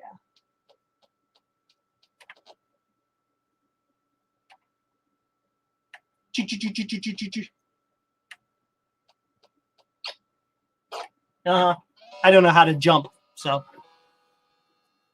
Adam McGee, are we both in Ohio? Were we talking about that on, was it Steve's stream last night? Or a couple nights ago, Mac 84 stream. We really should create like a huge like Ohio like retro computer community and get together every couple of years or something. Press button to continue. Shut up. Yep. Quiet. Yes, Van Hagar, previously married to a psychiatrist. Nifty. Would you be willing to build a design that I modified from Tech Tangents for the Tandy 1000 power supply? By build, meaning you already have it designed, you just need somebody to stick it together for you, or you need help actually like laying it out and all of that stuff. I like nifty little projects like that. So sure, why not? Maybe. I don't know. I will say that I am very busy right now doing other similar projects for people, so it would take a while to get to it, but whatevers. Cleveland the other half, Eddie Van Halen. Yep. Eddie Van Halen is very easily one of the most influential rock guitarists of the 20th century. Period. End stop. Done. So we have that in Florida, Facebook group and everything. Yeah, see, we just don't have a really big local community in Ohio. There are tons of folks that are around. House of Moth is in Ohio. Adam, you're relatively close by. We've got Stavros Karatsaridis of the Apple II community is in the northwest corner of the state. There are a lot of people I've on the Apple II enthusiast community because I'm a big Apple II guy, so you know whatever. But there are a lot of them in the Apple II community that are just nearby me. So a lot of them have come down over to the museum when I was allowing people to come look at it. That came by and said, "Hey, can I come visit the museum?" I'm like, "Yeah, if you're going to be in the way, sure." So have a good evening, everyone. Time to go work on my Tandy stuff. See ya, Sean. Thanks for stopping by. Thank you for sending me the keyboard. I do appreciate that. Just building it and getting your feedback, nothing more. Yeah, sure. Yeah, Jeremy. If you have my Twitter, which is @MuseumJoe, you can, which is actually, it's right there on the screen. You can, if you're on Twitter, you can send me a message there. I'm on Facebook as Joe Stroh-Snyder. You can find me there. You can also, on the contact page of my YouTube channel, you can find my my contact. You can go to jcm-1.com and click the contact button, contact me that way. Or if you just want my email address, it's joe@jcm-1.com. Just get a hold of me and we'll see what we can do there. But yeah, so anyway, back to what we were doing. How do we get out of the game? I don't know how to do that. I don't know how to break, delete, Control Q. Control Q. Hope you enjoyed it. R. Bubba McGillicuddy THG. Nice. Okay.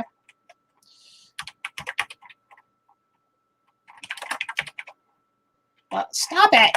CD ... dir. Yeah, I don't have really any other games on that. I have some demos, CD demos. Dir. What's on here? Oh, yeah. I don't think 8088 is going to run on this, though.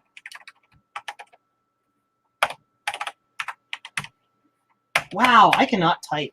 Well, this keyboard doesn't have little bumpy bumps on it, so you know where your fingers are. So you just have to look at it first. Dir star.exe 8088mph. I don't know if this will work on this machine. I doubt it.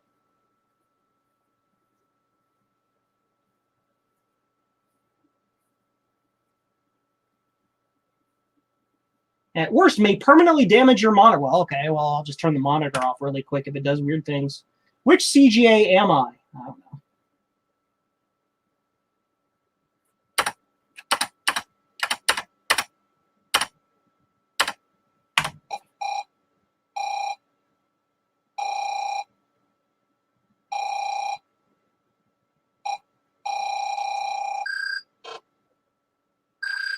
I don't know if you guys have ever seen these seen these.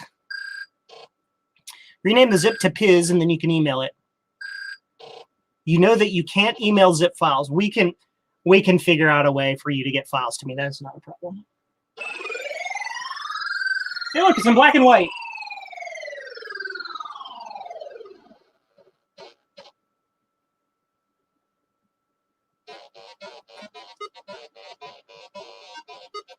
Hey, Drew, you're in Ohio, about an hour southeast of Sebus. So you're down by like West Jeff or somewhere?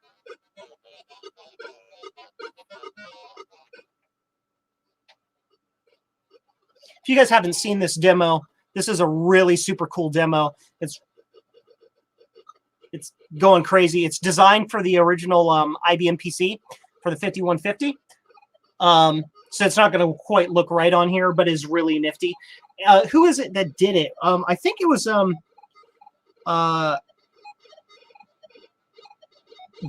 oh man, his name is escaping me.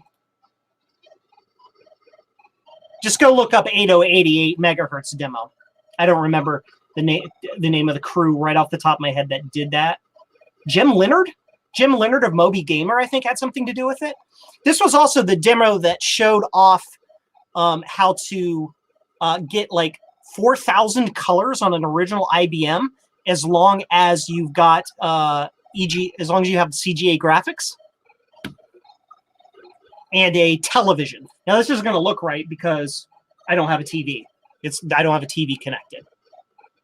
Yeah, 1,000 colors with using CGA. Yeah, it's actually a pretty nifty demo. Lancaster is the southeast, not southwest. Yeah, Lancaster. Yep.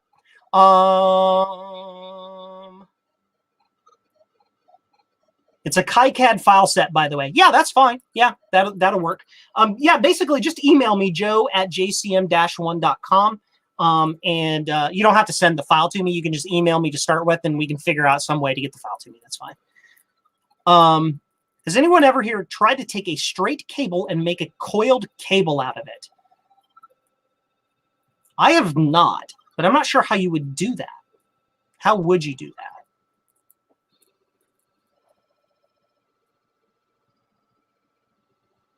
Nifty. I love this demo.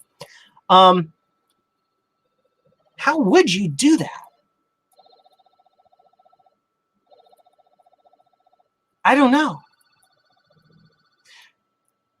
The cable jacket would have to be made of, yeah, heat and large diameter bolt. Yeah, I was thinking the same thing. Like the cable jacket would have to be made of PVC. If you use silicone, it wouldn't work right if you use a silicone-based cable.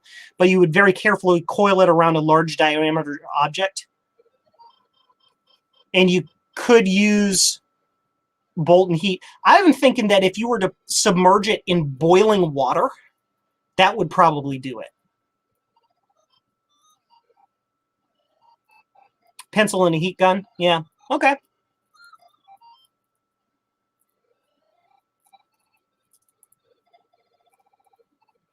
Can you tell me where you can find the RetroTink 5X? I don't know. Does anybody else know where to get one of those? You're trying to make an S-Video cable into a Mac TV keyboard cable. Isn't the Mac TV keyboard cable just... Oh, you're just trying to coil it. Yeah, you're just trying to make S-Video into a regular, yeah. So everybody in the comments are just saying heat the cable up and it would probably work. Yeah, yeah, that's way screwed up. That doesn't work. That's some crazy cycle counting stuff.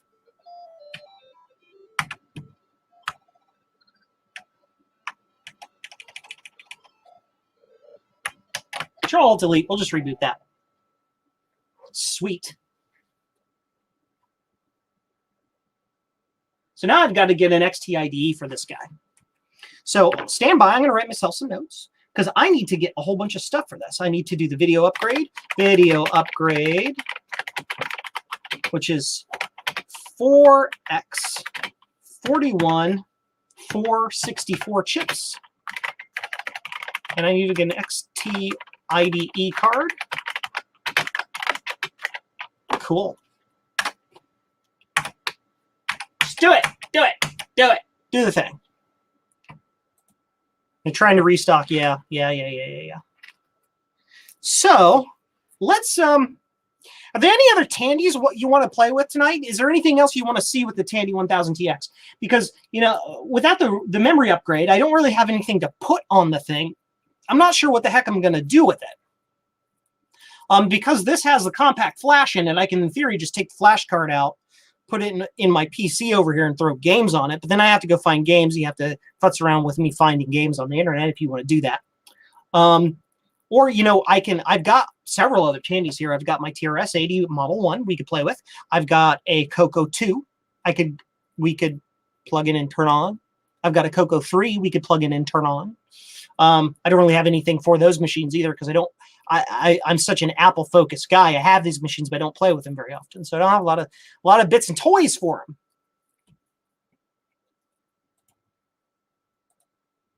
Doobie doobie doo.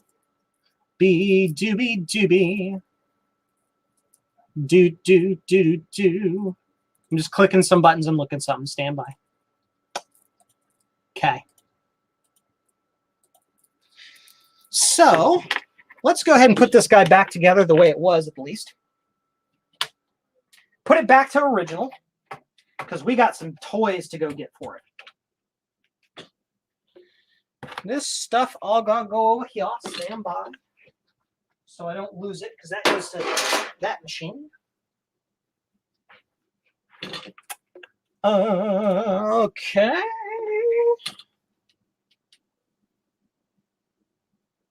Let's get you put back together, buddy. So this card goes in here like so. Okay, and then I'm going to need a screw for it, which I think is a fine thread screw, which is all the way the heck over here, which I can't get to because my museum is a mess right now. It's a mess.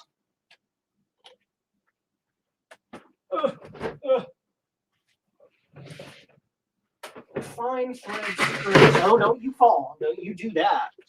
No, no, no, no, no, no, no. No, no, no, no, no, no. Don't fall. That would be bad mojo. Does anybody know, can anybody link or find me like gosh, what am I looking? A pinout for the printer cable for that thing. That would be super awesome.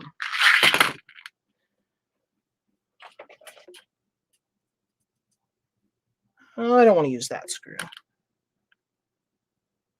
I'll use this screw. Because I have everything for this machine except for the printer cable now. So that would be the only thing I would need to make this machine complete.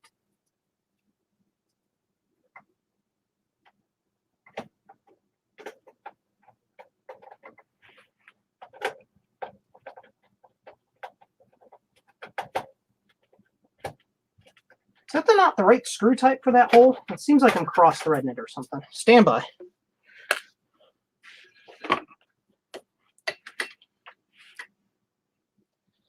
I'm not sure if it is. Let's take out this other one and see if it is. Coarse thread screw? What is it? No, that's fine thread screw. Was it a smaller diameter or something?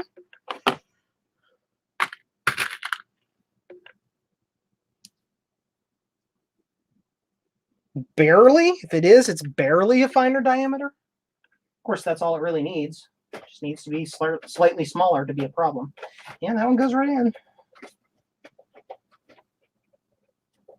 Okay, it goes in there like that. We don't need to deal with that because it gets it from the board. This one, I'll try this one in this slot and see if it works here. Nope. Oh, hush. Quiet. Quiet, you.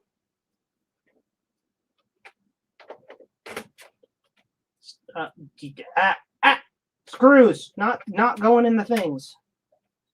Yep, so here's what we're going to do. This is going to just come out for now.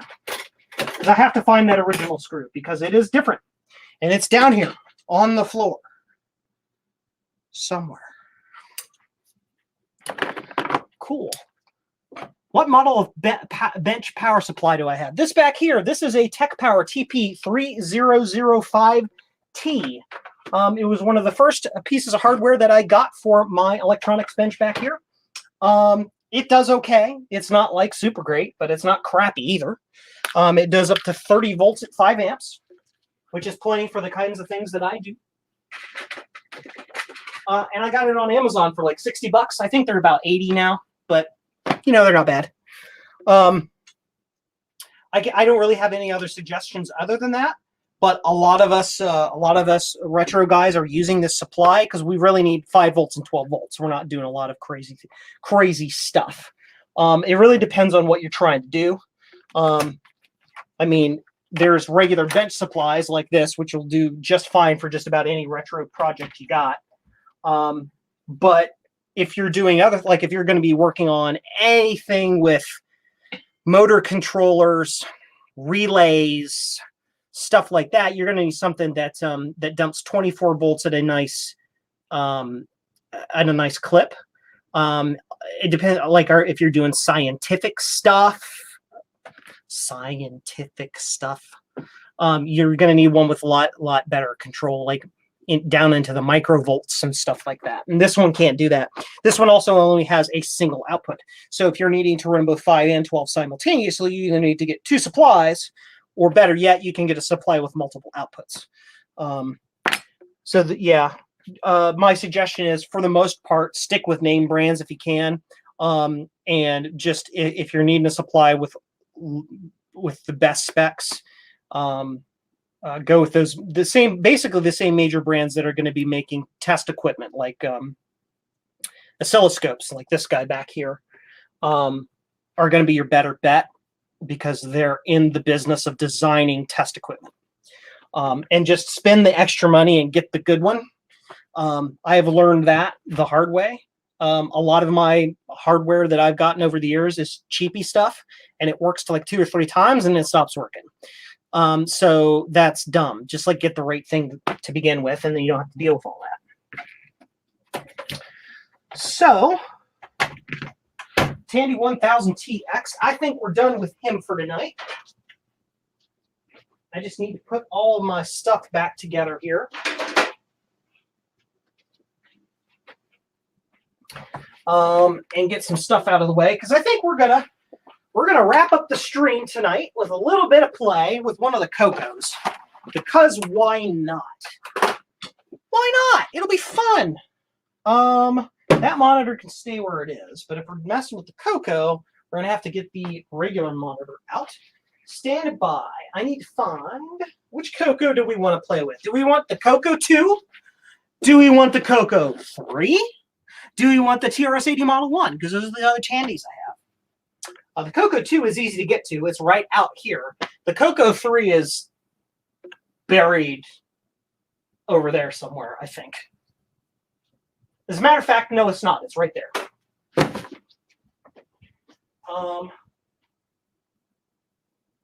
There's the CoCo3.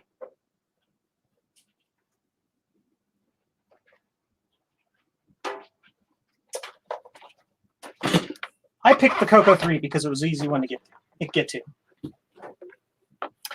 Jeremy just sent the file to me. Thank you. Funny, I just put a CoCo2 next to the bench to test so I can bring it to VCF Midwest tomorrow. Yes! Yes, Wooden Gamer. I wanted to go to VCF Midwest this year. I can't make it for family reasons. But if anybody is relatively new in the chat tonight, if you are going to VCF Midwest, I will be there in spirit. Go check out the Mac Effects table. Mac Effects, of course, is the guy that makes all of the reproduction clear Apple IIe cases and Macintosh cases and stuff. He and I have worked together on a couple of projects for the Apple II. He's going to be showing those off. So I have a small presence at that table this year. And if you're going to be there, stop by and get an 8-bits are all you need. 8-bits are all you need a sticker there. So yeah, his table is next to mine. Perfect. Good. You can just like sneak over there and steal some of my stickers and then give them away to your friends. So we have the Color Computer 2, the Color Computer 3, the CoCo3. This CoCo3 is pretty much stock. Nothing special with it whatsoever. Standard audio, video, and all of that. RF out, audio, video. So we can plug this in here. Is the power switch off? That is an important thing. I need to make sure Power switch is off. Plug into port. Turn this monitor on. I need a VGA cable. Video. Composite video. There we are. Switch over to the monitor. After I undo this tangly, stand by. Sorry to make you dizzy. Sorry about all that.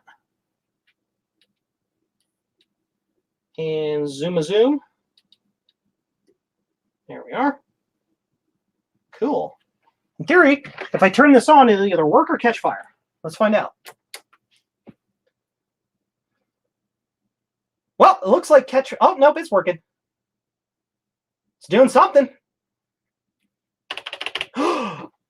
Is it dead? Is it DED dead?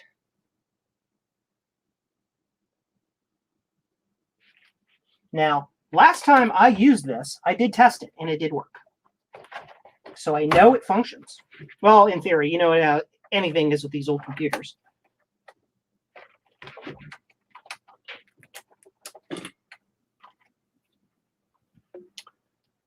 So, blank video, nothing on screen. Okay, you know what that means. We're taking it apart. That's what that means.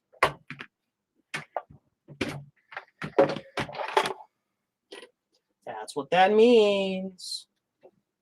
Little Tandy dissection for you on this fine September evening. So, let's open her up. Ha! Void, caution, warranty void if removed. Yeah.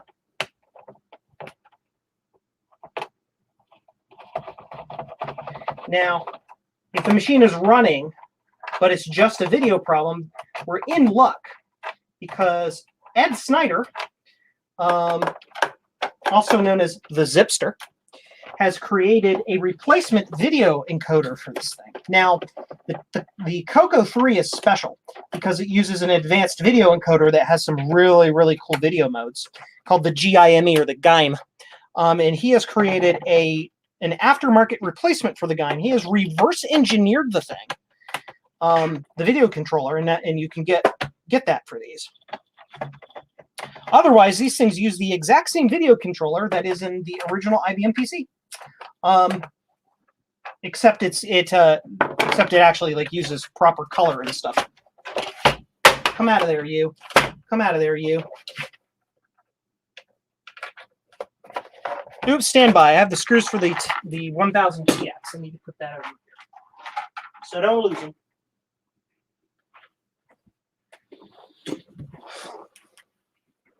My vertigo just went nuts. I'm sorry. Green is better. Yes. That stupid alarm. I'm going to put you guys on hold for just a hot minute because that alarm is going off and it means something important that I got to take care of it. Yeah, the GIME-X has an 8 megabyte memory option. Yeah, can you imagine like 1024 by 768 on a CoCo? I have to put you on pause for just a moment to go take care of what this alarm is bugging me about. I should be back in less than 60 seconds. Stand by.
And we're back.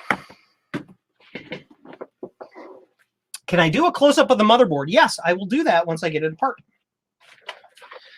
So that little alarm that went off, and I'm not afraid to talk about this because it is an important topic.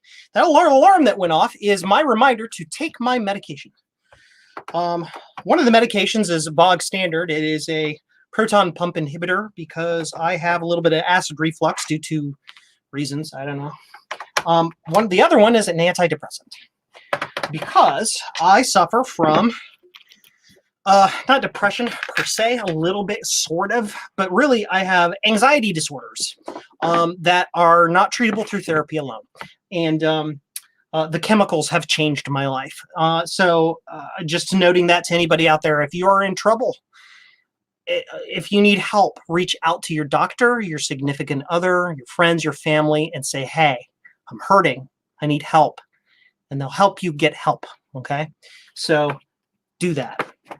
There's a big stigma of mental health in the United States and in many places in the world, and that is BS. It is stupid.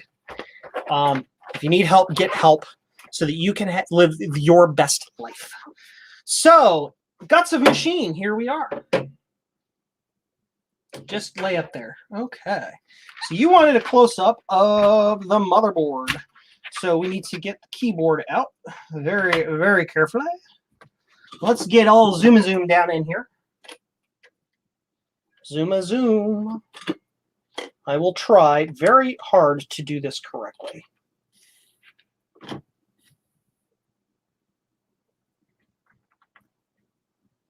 If that isn't good enough, I can take the camera out of the cradle and we can like really get down into it. Get the keyboard out. And there it is.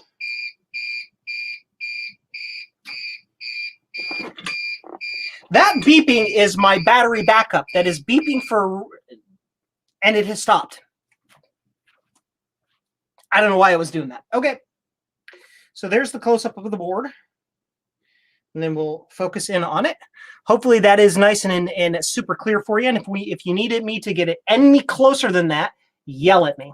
Have I ever worked on a Bally Astrocade? I need to find if they ever reverse engineered the custom data I see.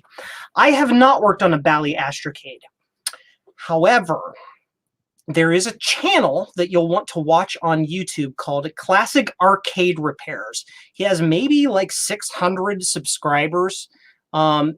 Relatively small channel, but I absolutely love that guy because he knows his crap. He really does know his arcade stuff.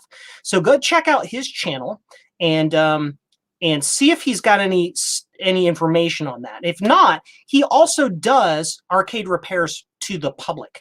So you could probably reach out to him and say, hey, Joe from Joe's Computer Museum sent me your way. I have this question. Can you do the thing? So anyway, close-up of the board. Is that close-up close enough for you, Rudy? If it is not, I will get closer. But looking at the board, what do we have on here? We have got, see, there's the GIME chip, which basically combines, it combines the SAM, some glue logic, and the video controller all in one chip. You've got the... I'm looking for different things. These are the PIA chips that control the keyboard and serial and all of that magic awesome sauce. That is the processor, the 68B09 or the 6809. This chip here, I believe, is called the Salt chip. I could be wrong on that. I just barely know my way around the CoCos. And then you've got other generic, actually this chip over here might be the Salt chip, but you've got other just generic glue logic, 244 buffers, 374 buffers, the relay for the tape controller, the RF controller box there. Yeah, it's a pretty straightforward machine. It has a 28 megahertz crystal in it that it divides from 28 to 14 to 7 to 3 and all of that. You have 3 CoCo3s. One was dead, black screen. Turned out to be the CPU. And it very well may be in this case. I'm looking at this CPU. It's hard to, it might be hard to see. I'll see if I can turn this so you can see it. We'll get like way super zoomed on it. it's a little bit hard to see, but this CPU it's discolored around the silk screen there. It's like lighter in color, almost like this has been overheating. So it is possible the CPU is broken. However, there are two upsides to that. If you follow me on Twitter, you probably saw me ask a question earlier. Does anybody have any experience getting 6309s off of like Fleabay and stuff, and what is their experience in that? Because you can replace this with the 6309, the Hitachi chip, which is about 30% faster to start with, just like the V30 chip in the IBM 5150 is. But also it has like extra addressing modes and all of that stuff, which you can then run Nitros 9 on this buddy, and it basically makes this machine like a Unix box, effectively. It makes it a really cool little retro computer to goof around on. So if that chip is bad, that's not a problem. If you've followed my any of my other media before, you know I have no problem taking chips out of boards, primarily because of that blue-handled thing right there. That is a Hako desoldering gun. If you are really getting into this retro computing stuff and you want to really get into the repairing of things, getting one of those desoldering guns is an absolute must for getting these pinned things out. You set it on, I use the 1mm tip. I set it on about halfway temperature. You don't want it too low because you don't have problems melting solder. You don't want it too high because then you can burn the pads right out off the board, and that's bad. Put it right in the middle. And then you put it on the pin, watch it melt the solder, hit the trigger and wiggle it in circles for about 3 seconds, and it sucks all the solder right out of the socket or right out of the interconnect. Once you've done them all, you can just pry the chip right out, comes right out. Half the time you just flip the board over and it falls out of the board. And all of the vias and everything are perfect, and then you can put a socket in it and then put your chip in it. So it really is worth it to use one of them doober-doos. But yeah. Back down to the board here. So I'm not sure what's going on with this. Oh, stop going off, alarms. I already did the thing you asked me to do. Stop. So one of the things we can do with this is we can turn this on with the machine apart, and then we can poke around it with the oscilloscope. We poke around with the oscilloscope and we can see what it's doing. We can also use a logic probe. I prefer to use the oscilloscope because the logic probe, I'm going to get into that in a little bit of detail before I just kind of go off on a thing. For those of you who don't know about those things, what a logic probe does is it will simply tell you if a circuit or if whatever you're connected to is oscillating. It doesn't always properly tell you if a signal is going all the way on to full VCC or 5 volts or 3.3, whatever the positive voltage is. Nor does it always tell you perfectly if it's going to 0 volts or if it's going negative. It just tells you that it's oscillating and that it's switching. So you can have a circuit that's switching incorrectly, but you won't know it. It'll just be going bleh and making noise and blinking the light, and you think, oh, it's okay, but you're not really getting what you're getting. It's good for some basic tests. If something is just DED, dead, completely destroyed, dead, it can be very helpful to very quickly identify bad chips. Also with the finger trick. If you think a chip is dead, put your finger on it. If you get a 3rd-degree burn on your finger, chip's dead, and you replace the chip. But that doesn't always work because a chip can be sort of working, especially logic chips that can have multiple combinatorial outputs based on a combinatorial input. Say it receives an input and is supposed to put out binary 6, whatever that value is. What if it's putting out binary 129? You'll test it with your logic probe and they'll be oscillating. You know, you'll be getting outputs, but the outputs are wrong. And you won't know that unless you use a logic analyzer, which is not different from a logic probe, or an oscilloscope, because then what you can do is you can probe individual pins for specific values and know exactly what it's doing at a specific time and with trigger points and all this other stuff, so you can see if the output is actually correct. So that's important. I wish I had that. I only have the cheap Chinese thing, the ZD905. Are you talking about the station? Yeah, the CoCo3 station is really cool. It does all of the things. I have my cheap homemade kit of stations here. Of course, I've got the CoCo, the desoldering tool. I have a Kissinger T12 soldering station. It uses the same T12 tips as the CoCo does, but it costs way less. So you can just use CoCo stuff with it and save money on the station itself. And then I had this cheapy hot air audit station. These three things together, I probably spent maybe a half to 2/3 of what you would with the CoCo, but that is not a process that I can specifically suggest. I have, by time I got to the point of getting these bits and pieces, I had enough experience to know where I was able to skimp money on and save a little bit on my tools. Also, I'm cheap as heck, and I won't spend money if I don't have to. So my my worldview and experiences may not match yours. If I were to make a suggestion, I would just say go with a really good, well-known name brand sets of products, because then you're going to get it once, it's going to work, and you're never going to have to worry about it again. So anyway, back to what we were doing. Let's go ahead and plug this thing in again. Turn it on and see and probe around on some things. So one of the first things we can do is check for voltage using the multimeter. Hi, keyboard. You can go there. Thank you. With the multimeter on volts mode. And so we can just see if we're getting proper voltage at certain pins. Because if we're not getting correct voltage out, crap, not going to work right. The downside is I don't know what is ground and what's 5 volts on this board, but I'm sure I can figure it out. Yeah, this chip looks way, way overheated to me. That CPU looks like it's toast. All right, well, let's turn it on, see what happens. Actually, I can probably test 5 volts if I go to the 6809 chip pinout and find out what that is. 6809 pinout.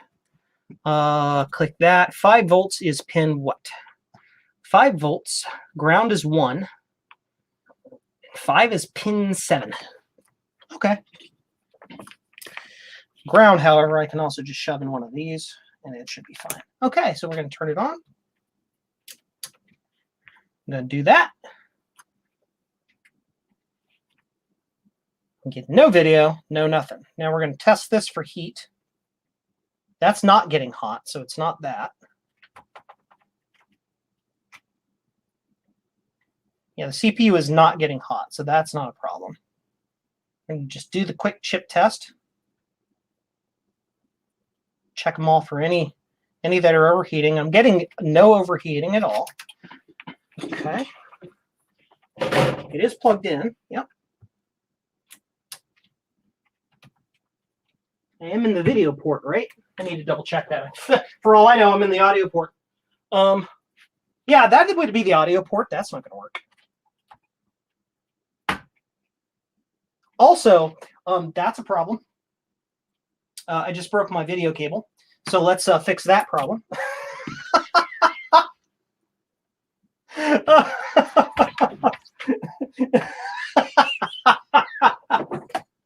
Oh, wow. Okay. So that's got to come out of there.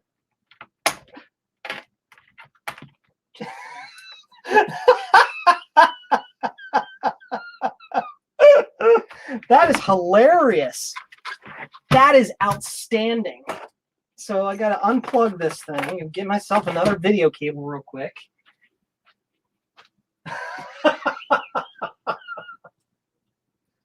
Oh, I just need one that works. That's fine. Doesn't have to be perfect. Just got to work. Live on camera. A CoCo that went cook-poo. Yeah, it died.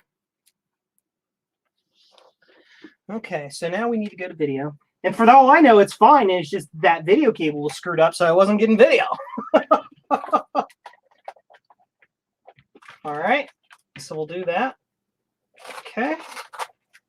Let's try it again. And video is the left one. Yes. Nope, black screen. Black screen. Got a big old nothing. So, again, we're going to... That's not getting hot.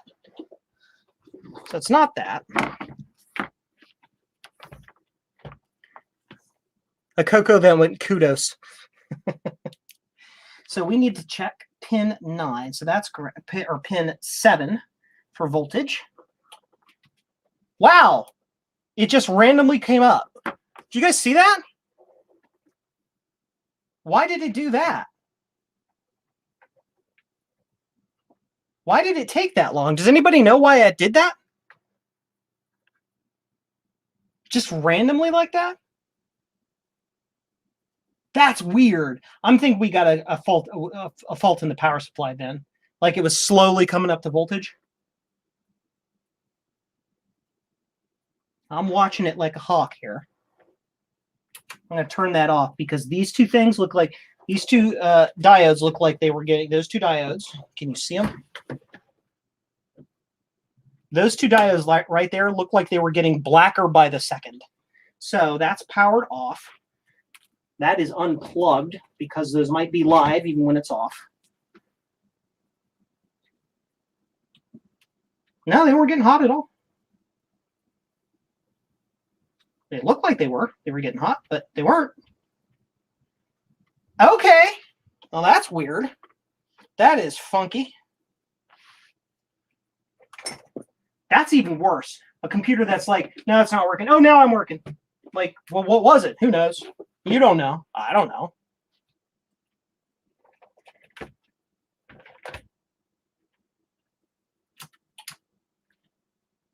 It's fine now. I fixed it. Cold solder joint. Yeah. Do I have a thermal probe?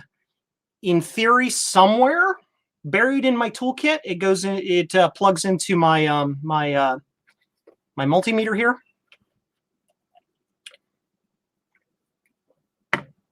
Well, if it's cold solder joint, in theory, we should be able to poke about a little bit on this and get it to do things. So I'm going to use a black nylon stick and we're going to pokey poke. Just going to kind of touch things.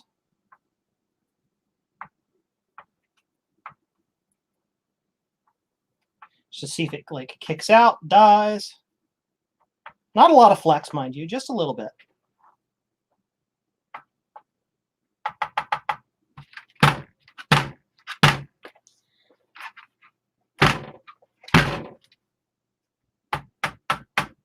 Oh, I'll take the credit for fixing it.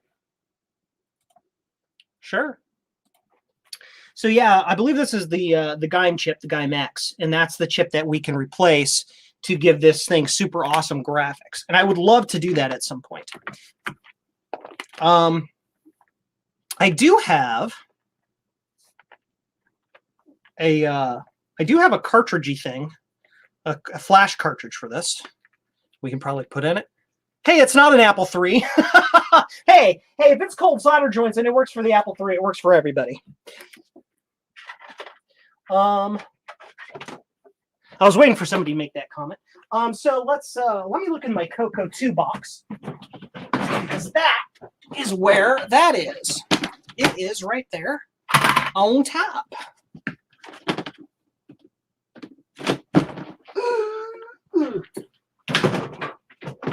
There we are.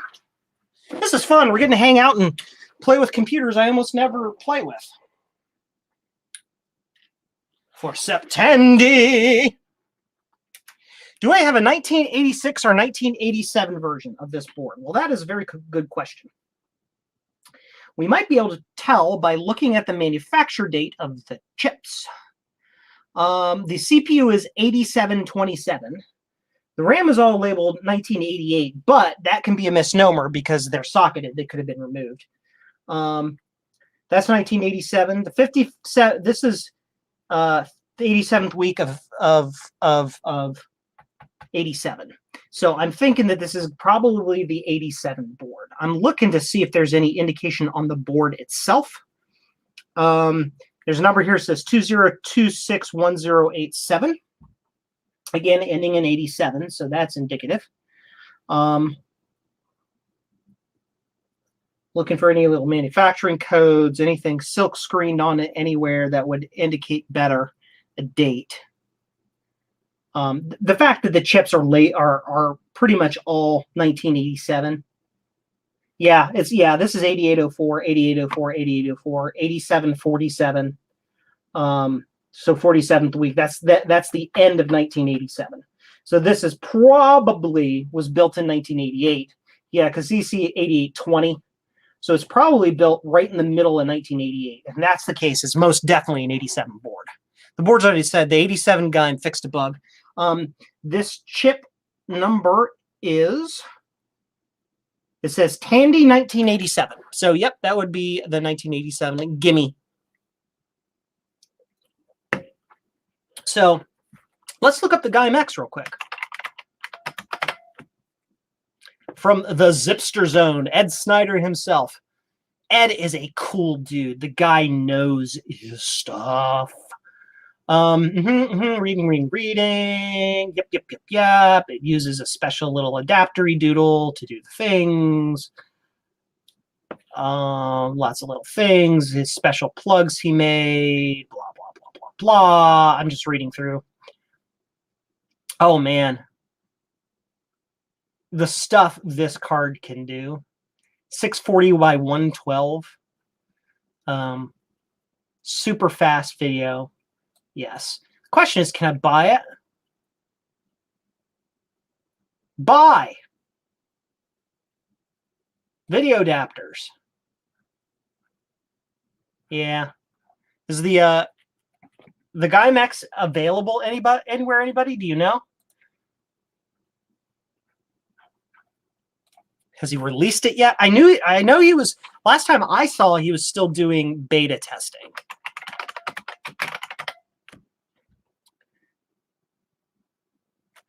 And that was like a year ago.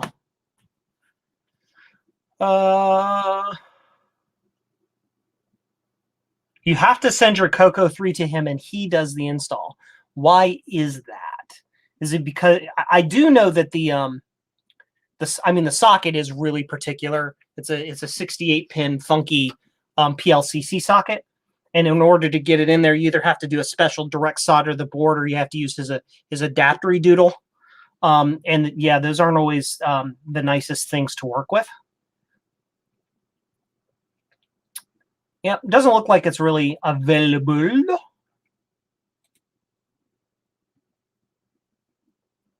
Here's a juxtaposing question. Which is better overall, the CoCo2, the CoCo3, or some flavor of the Tandy 1000?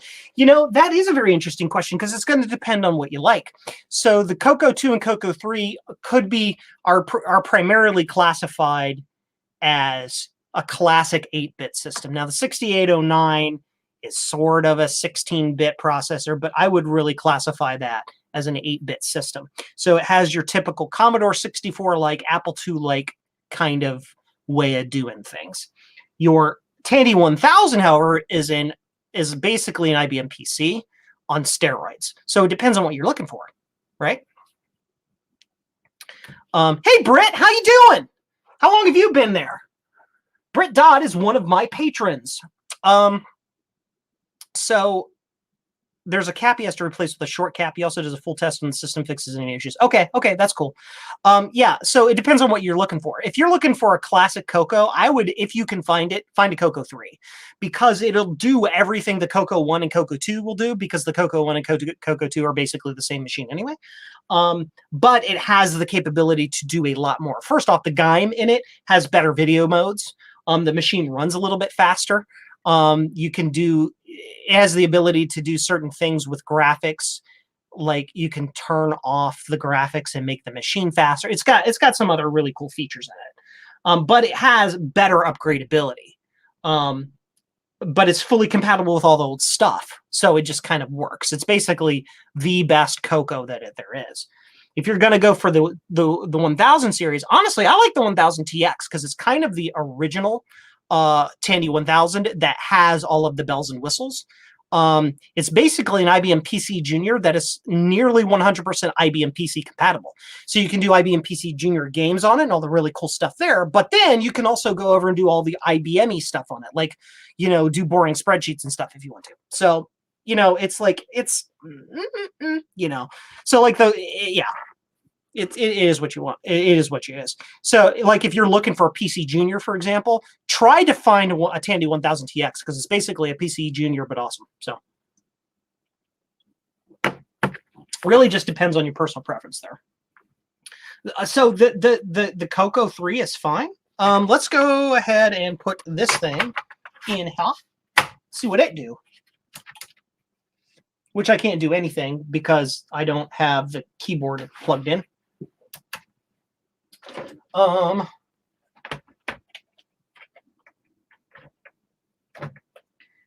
in keyboard. Plug in keyboard. There we go.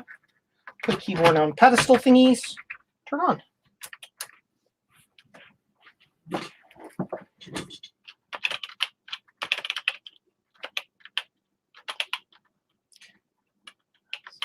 I don't know how to, I don't even remember how to use the CoCo SDC, honestly. Unexpected half-hour interruption. I've missed so much. You probably haven't missed as much as you think you have, honestly. Basically, we got the, we finish up with the 1000TX because, I mean, it's a DOS computer. What else can you do with it? We got the CoCo3 out with it. It didn't turn on. I yelled at it really loud, and it decided to be afraid of me and turn on. So that's really all you missed. We just put the CoCo SDC in it, and I'm going to see what we can do with that. We were assigned the task of finding Joe a 6309. Yeah, 6309. I would love to put Nitros on this and just play around with it because it's one of those things that I knew about back in the day. I'm like, that would be neat, young Joe, and then it never happened because I never had it. And a new video cable. Yeah, that's the other big thing you missed. The video cable for my monitor there broke, snapped off. Yep, that's the thing that happened. It sure did. What was I doing? I was looking up CoCo SDC manual because I haven't used a CoCo SDC in so long. I don't remember how to use it. The basics. Yeah. Bloody, blah. Blah, blah, blah, blah.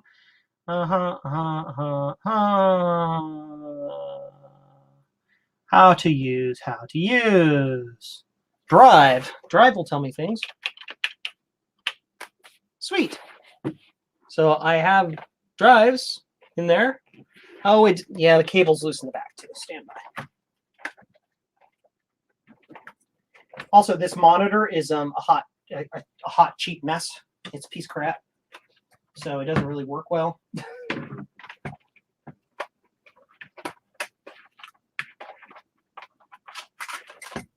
Can you just sit up right there? Can you do the thing so the people can see what we're doing? We'll put this cup behind it so there's something to lean against. Just live. Sit there and live. I want to live.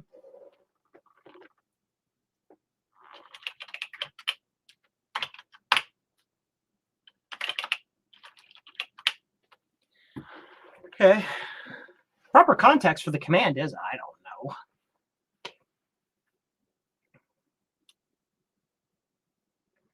Start a configuration file. Dir, let's say you have one. Well, I dirred it and it didn't work. So drive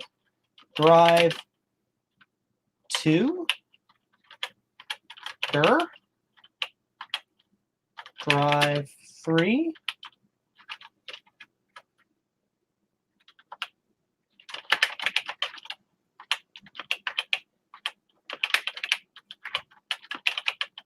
Yeah.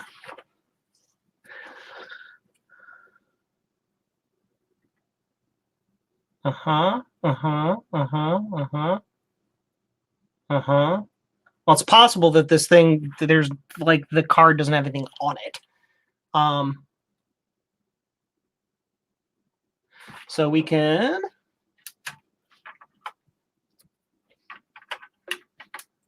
Oh, it wasn't in. SD card seated? No, it wasn't.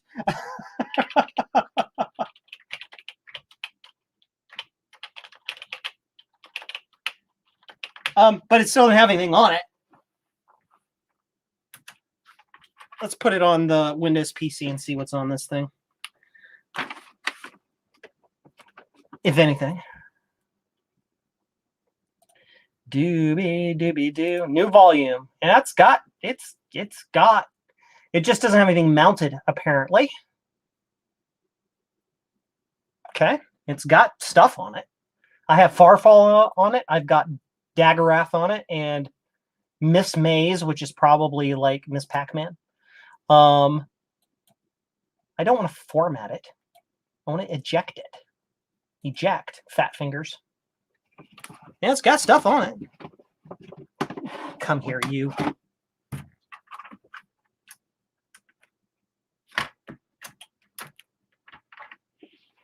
Okay. So it's telling me. Pardon me, I'm just reading. Yeah, it doesn't have anything. Yeah, I have to tell it the drive and the disk to use. That's right. So now I need to take it back out. Is that a CoCo2 or CoCo3? Britt, this is a CoCo3. You missed the fun start of it where it wouldn't load, it wouldn't start up. And then I yelled at it really loud and it started. So I'm just going to do a print screen of that so I have a listing of what's on it. Stand by, paste as new image, and image crop to selection and zoom way in so I can read it. Great. So we do eject doodles, eject, take that out of there. And then I go back to my screen so I can see what's actually going on the stream. Okay. You go back in here. You can do it. You can do it. You can do it. You can do it. Turn that on.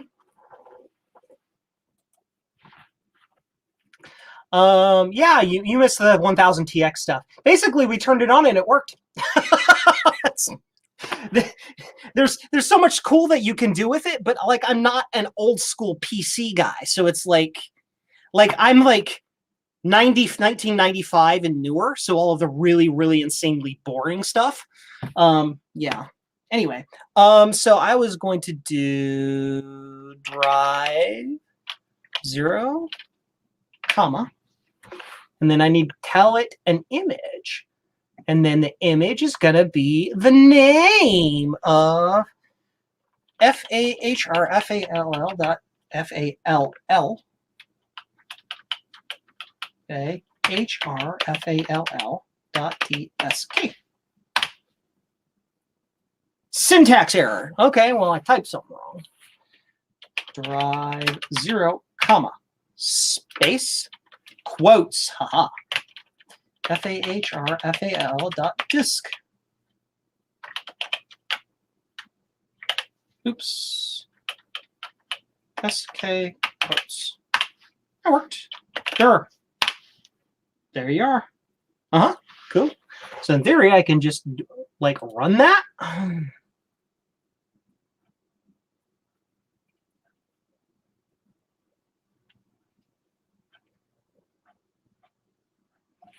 Try it. HRFAL.bin. Will that just run it? Load.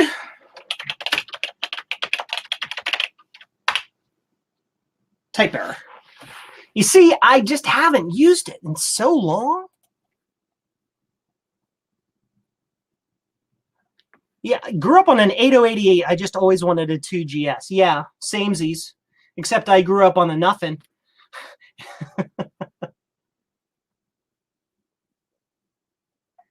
Looking at I'm just reading the instructions so I can figure out how to like run this program. How do we do it?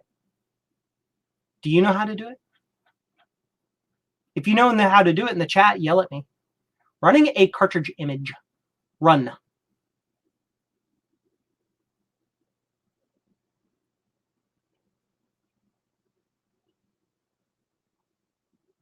Okay.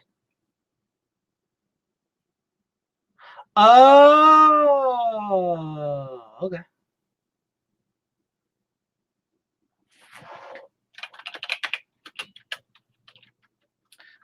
Yeah, that's not what I wanted to do. Where's the freaking... Oh, at 1? Did that work?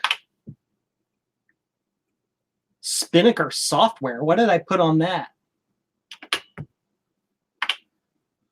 So slot 1 of the built-in is running Kids on Keys. Need to load SDC Explorer. Yeah. How? Don't know how. Oh, EXP.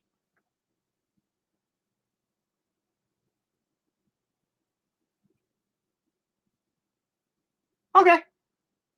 I need to put that on the flop on the disk. That's fine. Okay.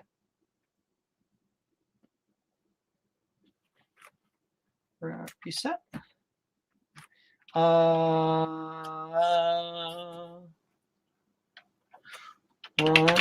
at 2. Do I have something in 2? Nope, 2's empty. 2, big fat blank. Okay. Well, you're saying run SDC Explorer. Just approve the link you posted. Well, I will do that momentarily. You posted a link. How far back is it?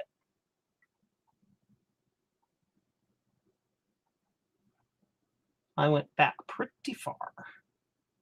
Approve the link I put. I do not see your link. Stand by. Let me change to live chat mode.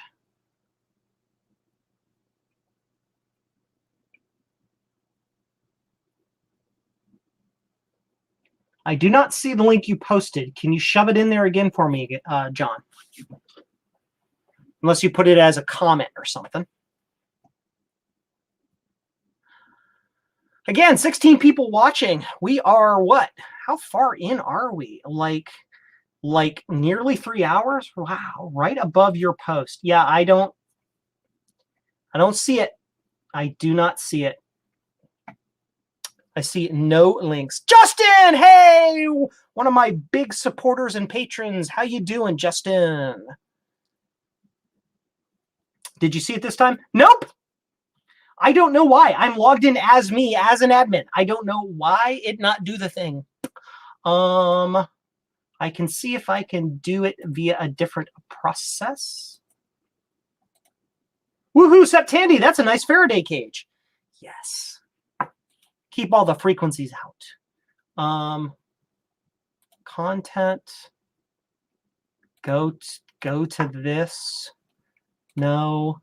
Stand by. I'm looking to see if like view it in live control room. There it is. I had to go to a different linky dink to see it. Oh, it finally showed up.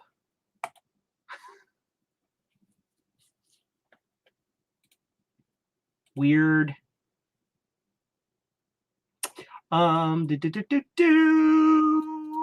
Copy, paste, and get the spaces out of it that it put in there, and go to that website and click the button. CoCo SDC 1.25 probably, right?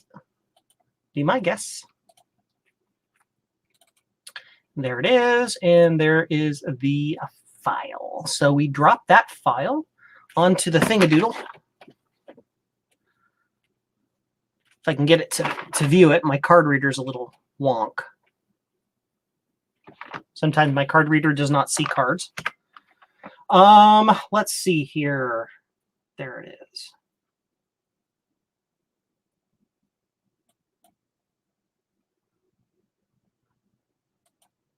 Yep. See, I wasn't able to. I wasn't seeing the links for whatever dumb reason. It was just eating them, and then I had to log into like my actual stream console. I'm streaming from a different software right now. I'm not actually streaming from YouTube itself.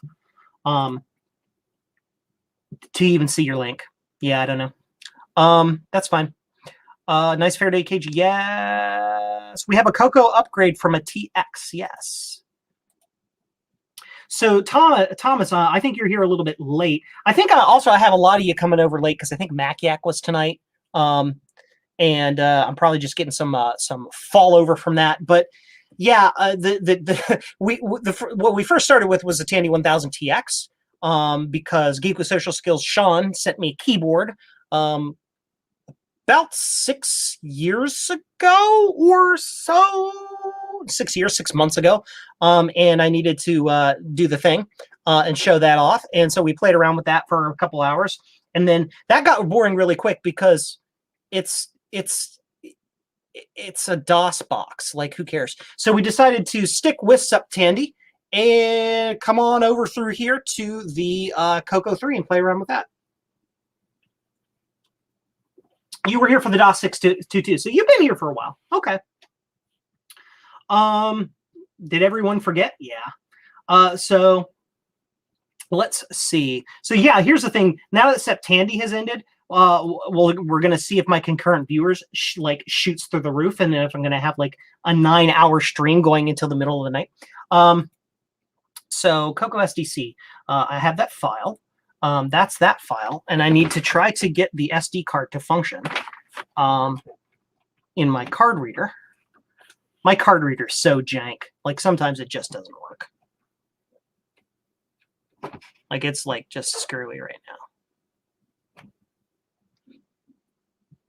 now. Come on, card reader. You can do it.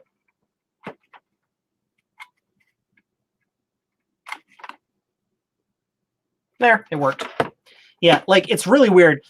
The slots on my card reader, they have little, I don't know what you want to call it, little insertion notifiers.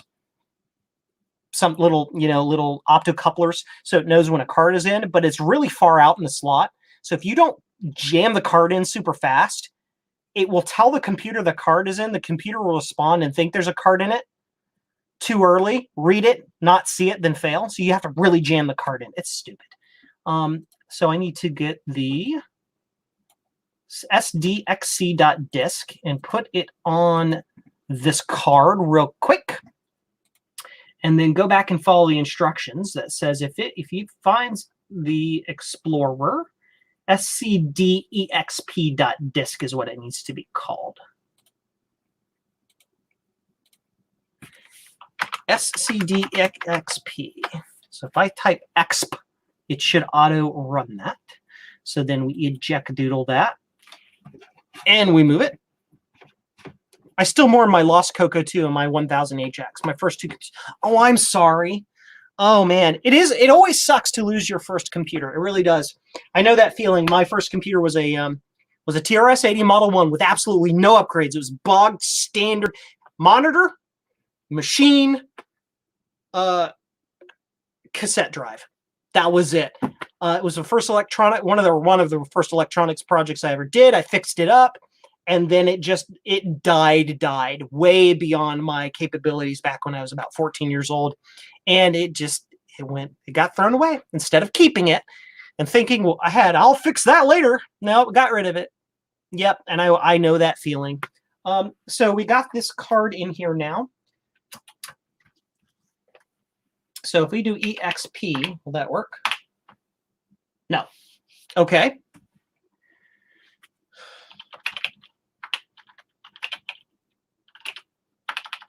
So maybe we do disk 0 SD, nope. SDCEXP.dsk. Disk 0, comma, SDCEXP.dsk. How is that a syntax error? Disk 0, comma, sdcexp.dsk. What am I not doing correctly here? Oh, it's drive, not disk. Drive 0.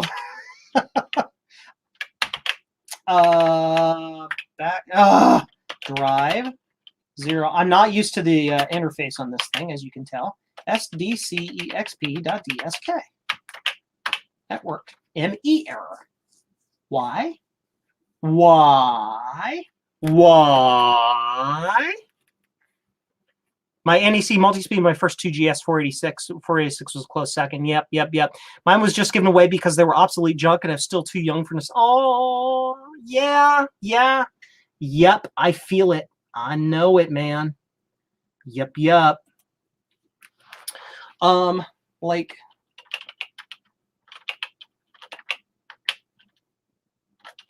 drive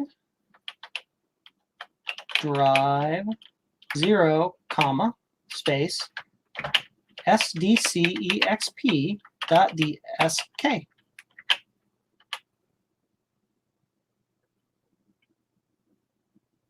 I don't get it.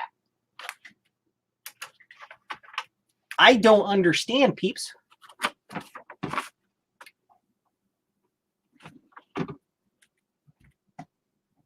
Never had an NE error. Yeah, I don't know what's. Yeah, I don't know. I don't know what that means. SD.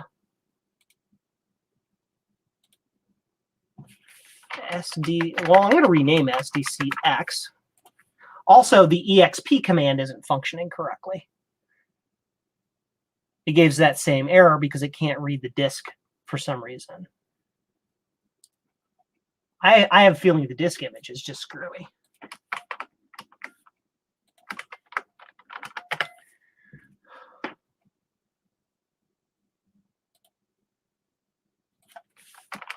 SDC Explorer. Disk.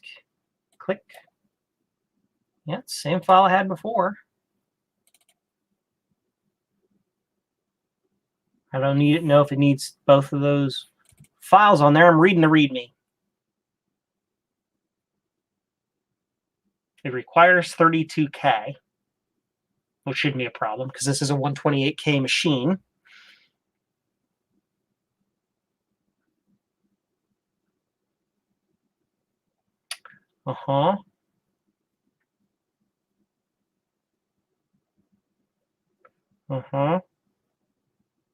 Rename it to sdcexp.disk. Yeah.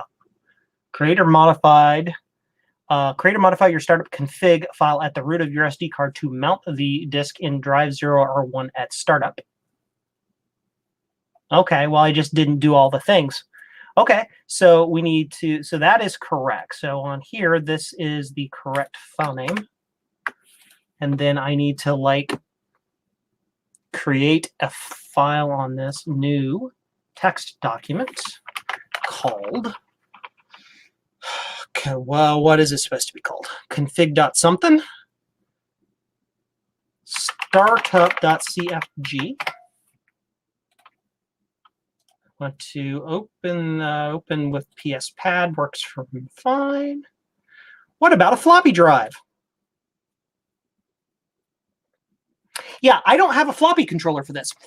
That's not actually true. I do have a floppy controller that will, in theory, work for for all of the CoCos. But my floppy controller is one of the really old ones, old crappy ones that suck just beyond all recognition of anything normal. So my floppy controller can't read anything ever. It can't format disks. It can't read disks. It can't do anything. It is junky. It's one of those early ones that that just degraded. I recapped it and everything. I played around with the very carefully. Played around with all of the potentiality. I can't get it to work. So not gonna happen. Startup.config. Yes, where's that file I was looking at? It is here somewhere. Where are you? Where's that thing I was looking at? Readme.txt. There it is. That goes there. That goes there. File, save, close, minimize. Now we need to move it. Eject to doodles.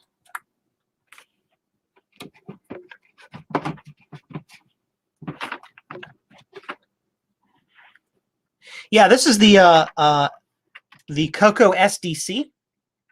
The CoCo SDC is just it's an SD card reader thing for your CoCo that allows you to load both cartridges and floppy images. The cartridges you can actually flash to slots, so to speak, on the card itself. So then once you boot up to it, you just give it the right command. It's like run ampersand into the slot number, and it just runs that cartridge. But the floppy images, you have to do this mounting procedure, but it allows you to use floppy images as well. So in theory, this will work now. NE error.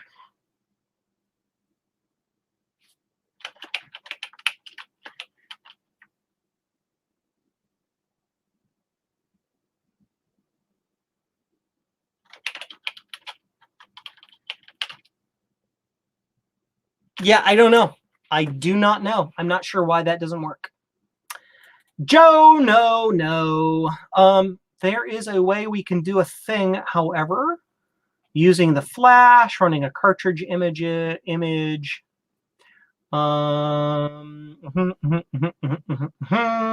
to the flash. Process 1 bits are cleared to 0. Yeah. Blah. Yada. Yeah, SDCX just does not like this machine. I can go back and see if I can get an older SDCX because my floppy SDC, or not floppy SDC, my CoCo SDC is a little older. So maybe it's having problems. I don't know.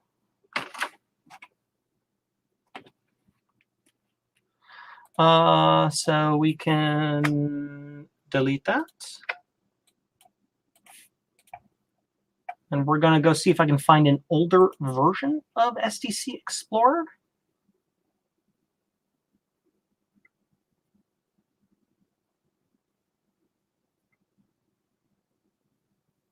.20. We'll try 1.20, which they don't have. They don't have they have the source for it, but they don't have the updated file. Just source code, which doesn't help me at all. I have SDC works on version F and not the E, yeah.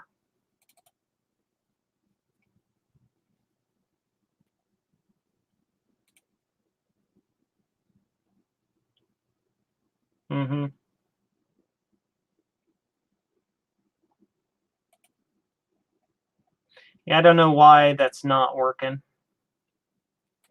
What version of code do you have on the SDC? Well, let's turn it on and find out.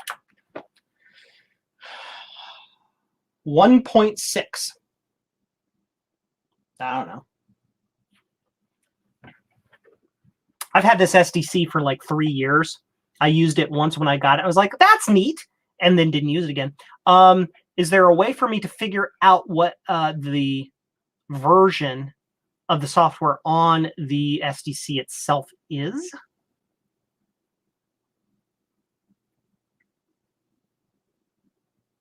Like just a quick command I can throw at it that'll tell me what the version is? Doobie doobie doo. Be doobie doobie. Do do do do.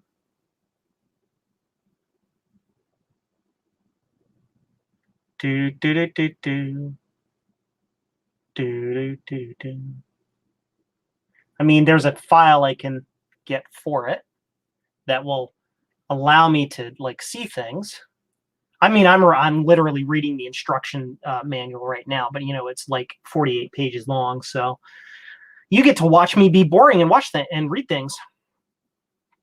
Yeah, that's indicative right there. There's something wrong with that disk image. It just doesn't like that disk image. Because even though I'm telling it to mount that disk image with the config file on drive 0, it doesn't do it when you do a drive. When you just type drive, it shows drive 0 is empty. So it just fails. Yes.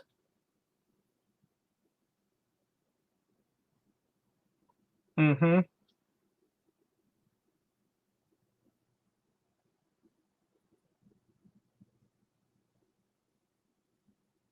Do do do do do do do do do do do do do do do do do do. Firmware update. Yeah, Jeremy, that's what we're thinking, is that I'm going to have to throw a firmware update on it or use just a slightly older version of that program. But I'm having problems finding a older version of the program because it looks like every time they update the program, they get rid of the older download. So I'm seeing if I can just determine what version I have first. SDC Explorer, yada, yada, yada, yada, blah, blah, blah, blah, blah, disk formats, images. Is there a thing at the end? Web archive have it? You know, that's a really good archive.org, baby. That is a good, yeah, that's smart.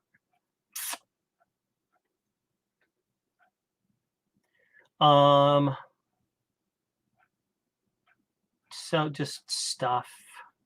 Low level. That's how to use the DOS. SDF files. Yeah, I didn't really say anything.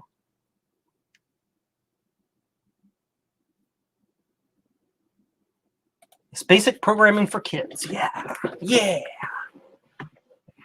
I think I actually, again, because Justin, like I was saying before, I am the worst at following other folks' channels. I need to go find that.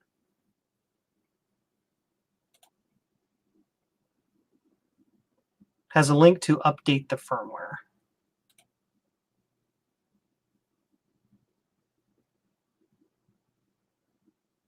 SCD setup.disk. Okay. So I need to find that. SDC setup.disk download. Where do we get that?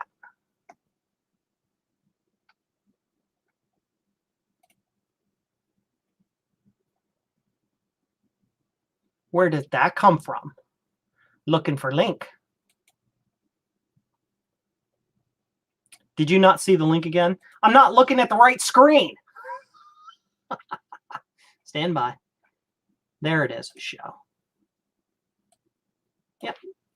There is the link for the everybody's. Thank you. Appreciate that. Download latest firmware. Click the button.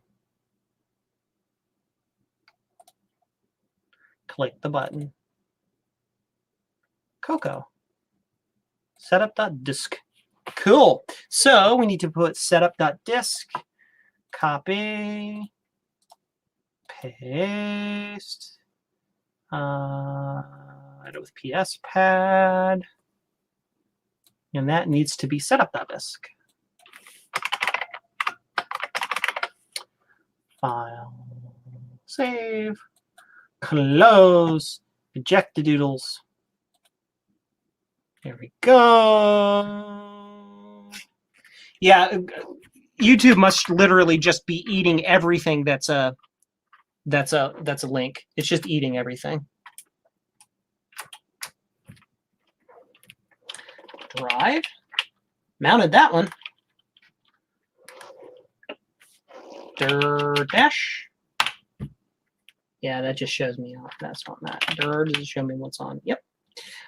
So run setup.bas. Run setup.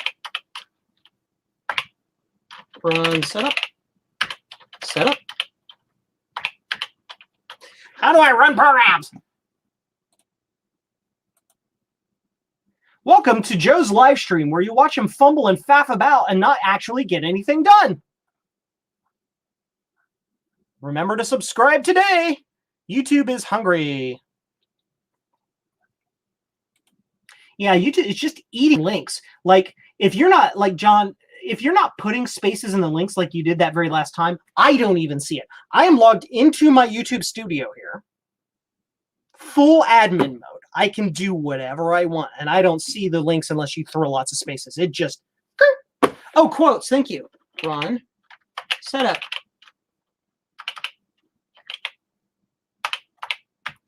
Go. There we go. Displayed installed versions. Install MCU firmware, install DOS. Yeah, it's probably the MCU firmware you have to update. I'm going to hit V. Current version 120. That's 1.6. Great. 121. Yeah, so 121 is the updated one we need to do. Validating firmware file. Doing the thingadoodle. I'm not sure if you guys can see that screen very well. We'll change that a little bit to make it a little easier on you. I'll even spin that around so they're like angled correctly. There you go. Cool. Installation will require the CoCo3 reboot. Press Y to proceed with the installation. Press any other key to cancel. Yes. Zoom, zoom. Time for me to go. Thanks for sharing your Tandy computers with us, and enjoy all the comments too. Yes, thank you, Rudy, for stopping by again. If any of you don't know, you haven't seen it, seen my video and Rudy's video and Javier's video, we are giving away an Apple IIc. You have until September 14th to grab that free Apple IIc. So go watch Rudy's video, then Javier's, then mine. Find the special magic stuff we've hidden in the videos, do a little math on it, and then enter to win that Apple IIc. So thank you, Rudy, for stopping by. May have to change permissions in the chat in the future. I don't know. Yeah, I don't know. Is it possible you even get good video out of CoCo? I struggle and give up. The video out of this CoCo is crap right now because the monitor is crap. That has nothing to do with the CoCo itself. Although the CoCo's video is kind of meh. If you're using now, the CoCo3 has built-in composite video, so you're ahead of the game. The CoCo2 and the CoCo1 don't. They have, I think, they have. Brain fart RF video only, so you have to have an adapter, you have to have an old TV or all that stuff, but they do make VGA adapters for that to do the thing. So so then run setup. We're going to do that and see if it tells me I have the correct new version. Current version 121. Yes, great. So in theory then, EXP. Same issue. So let's dir.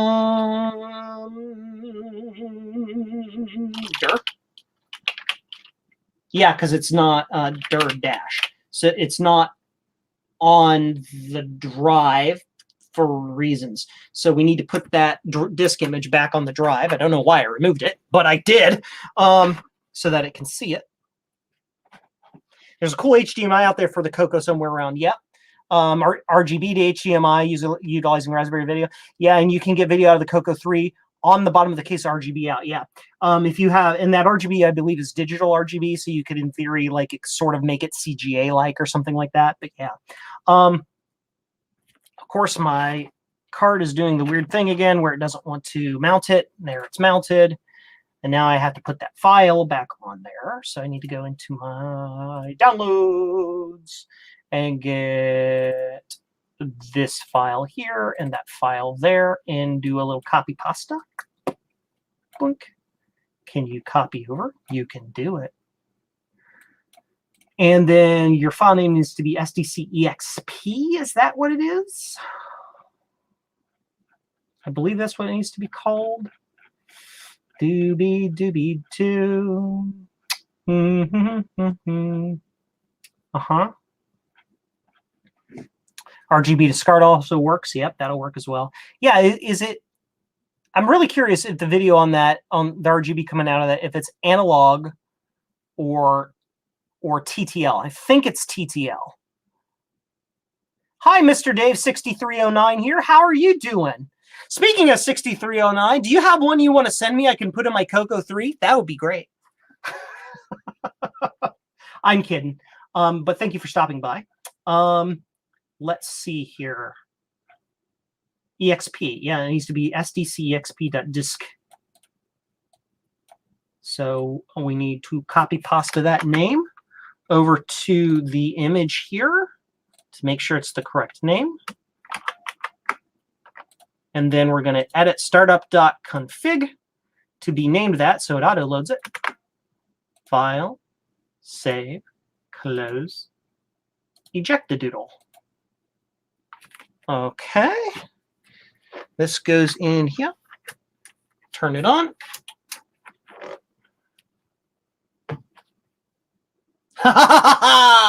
There you go. It's working now. Apparently, it was a firmware. So all of those in the chat who suggested I update the firmware to make this work, thank you. Super awesome. So I don't know. Like, this is the first time configuration. That is all fine with me. I have no problem with any of that. SDCX, great. So the SD card has all these different things. I can load disks. I can do all of the different things. So we can do farfall.disk, loading farfall, run, ls, no, list. What am I doing? Yeah, so that 120 and then it fits. Break, control shift break, control shift alt break. Ooh, I locked the machine up. Nice, reset. EXP. Cool. So I can run that. Then I can do dir. So it's going to be run FAHR FALL.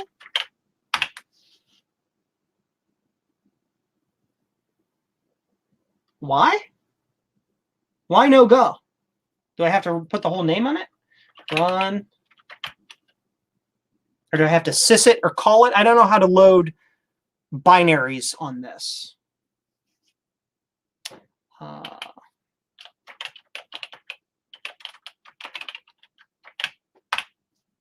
Format error. Yeah, because I think farfall.bin is actually, it's not a program, it's not an executable per se. It's a it's actually a cartridge image. So yeah.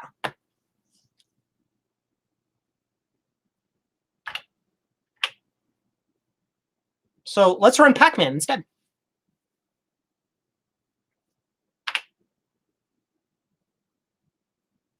Miss Maze!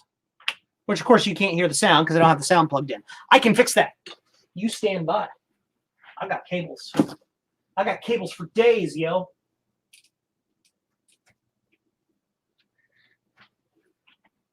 It's even the correct color.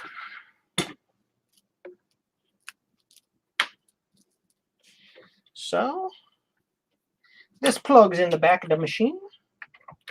This go into here. Come here, you.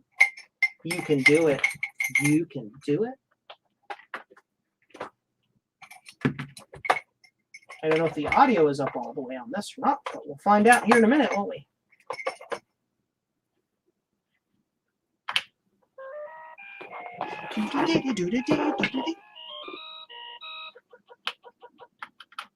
Does this use a, I don't know what this uses. Does this use a joystick? I have a feeling this uses a joystick. And I'm dead. But that's okay.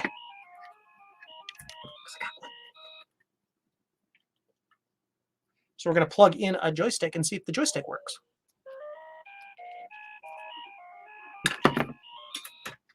The joystick is over here. Probably needs to go to left joystick spot.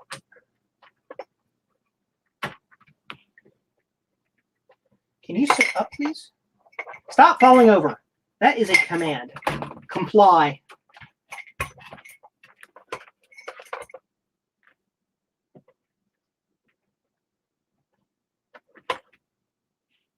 There we are.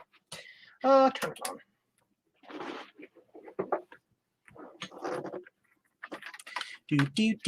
You are now among the living dead. Enter.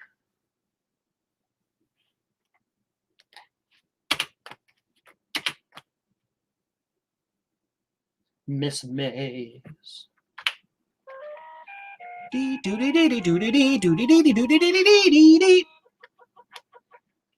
joystick doesn't work either. Nice. Now, this joystick could just be broken. It might also need the right joystick and not the left joystick. I don't know. All right, I'm going to break every cardinal rule and plugging it in while the machine's on. Yep, it works.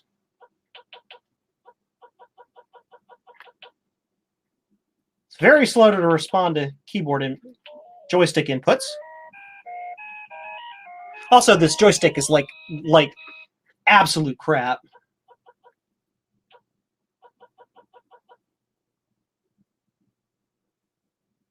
Wow, that's one confused ghost. It doesn't know where it wants to go.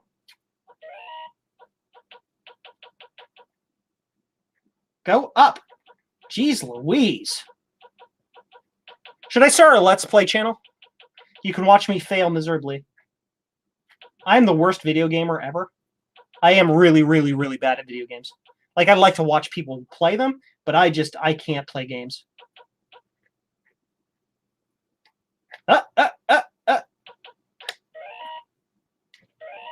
Gotcha.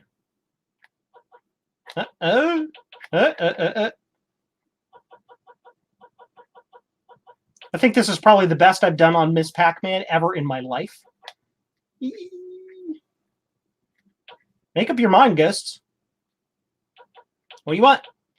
Come get me. Come and get me. You know you wanna. You wanna. Apparently they don't. The ghost logic on this game is butt. It is absolute butt.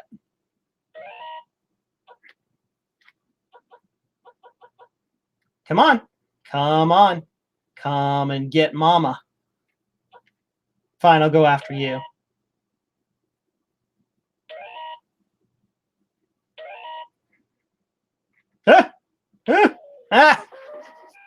I blame the Borg. You must use the Force to play. Yes. Can I clear a board? Probably not. Game over. Nope.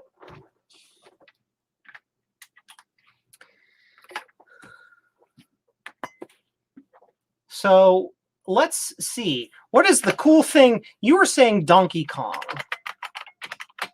right? You wandered off and rebuilt a monitor. What did you miss? We got bored with the 1000TX and ended up going with the CoCo3, watched it fail, watched it work, and then spent about an hour and a half trying to get the CoCo SDC to work. Let's see, CoCo3. We want to download this file.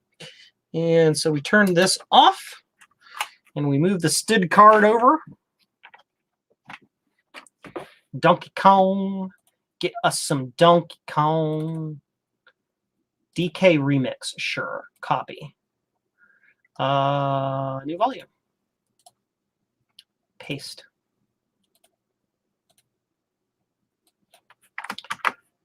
Now you got it stuck in my head. Oh, it's stuck in my head. We're going to save that, close that, eject a doodle that. Move it over.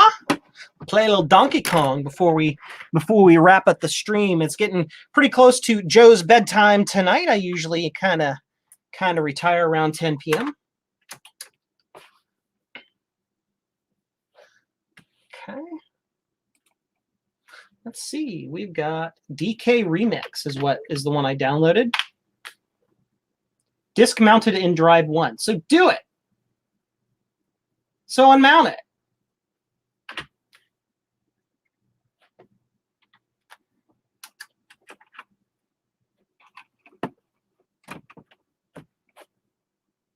I did it wrong, guys. I made an error. I wasn't supposed to mount the drive. That actually made it harder for me. So let's unmount the drive. Right arrow. Well, thank you. See, John, you know these things because you deal with these all the time. CoCo is just not my bag, baby. Enter. and it immediately failed.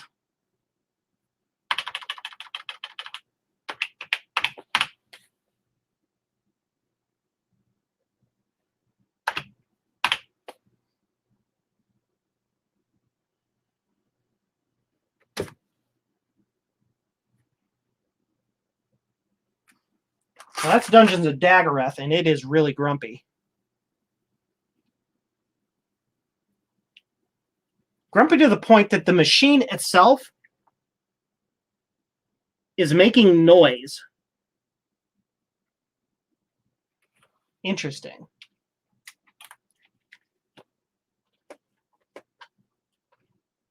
I think it's pretty obvious this machine's got some glitches in it. Like, it just don't want to work.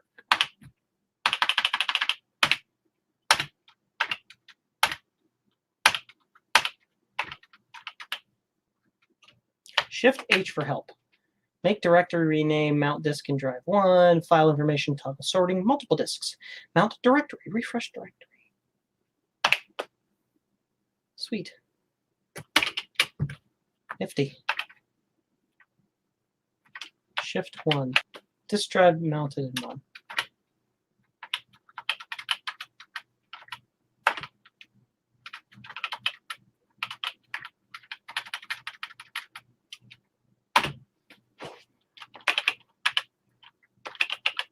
I think the Dungeons of Daggereth disc is busted. It's gone broke. DS error is odd. Yeah, that's just disk error. See, I have it mounted now. When I do a DIR, there's nothing there. It can't do it. It also may just, okay, so that, okay, yeah, it just doesn't want to do the thing. I have a feeling it's just a bad image. So, yeah. I think I had to screw in the CRT like 6 times before I figured out the correct order to assemble the parts. Oh, yeah. Oh, yeah. Yeah, like every project ever. That cursor was designed to give people seizures. That cursor was designed to show off the color and give people seizures. So, yeah. Let me change camera angles here real quick. So we're going back to face cam because it's getting about time for me to call it a night tonight. Just because it's the way my schedule works. So what all did we do tonight? We did we looked at the Tandy 1000TX. We looked at the keyboard that was super sent to me by Geek with Social Skills Sean. That was super awesome. Then once that got boring, we got to the CoCo3 and played around with that. Watched it break, watched it fix by slamming it around on the desk several times. And then played some games. We got to hang out. You guys taught me a lot in the chat, especially about the CoCo3 here in the SDC, and a lot about the 1000TX. And hopefully, if I'm lucky and I get parts for the 1000TX before Tandy is over, we might see that back with the RAM upgrades in it. So we'll look for that as well. So thanks all for stopping by. I really do appreciate you hanging out with me tonight. And yeah, everybody in the chat, Adam McGee, John Mounts has been around forever. Dave and Sharon was around. Rudy's Retro Intel was here. Javier was here. Britt was here. Yeah, you all came by, hung out, and it was super, super duper awesome. So again, thank you everybody. I'm going to call it a night. See you later.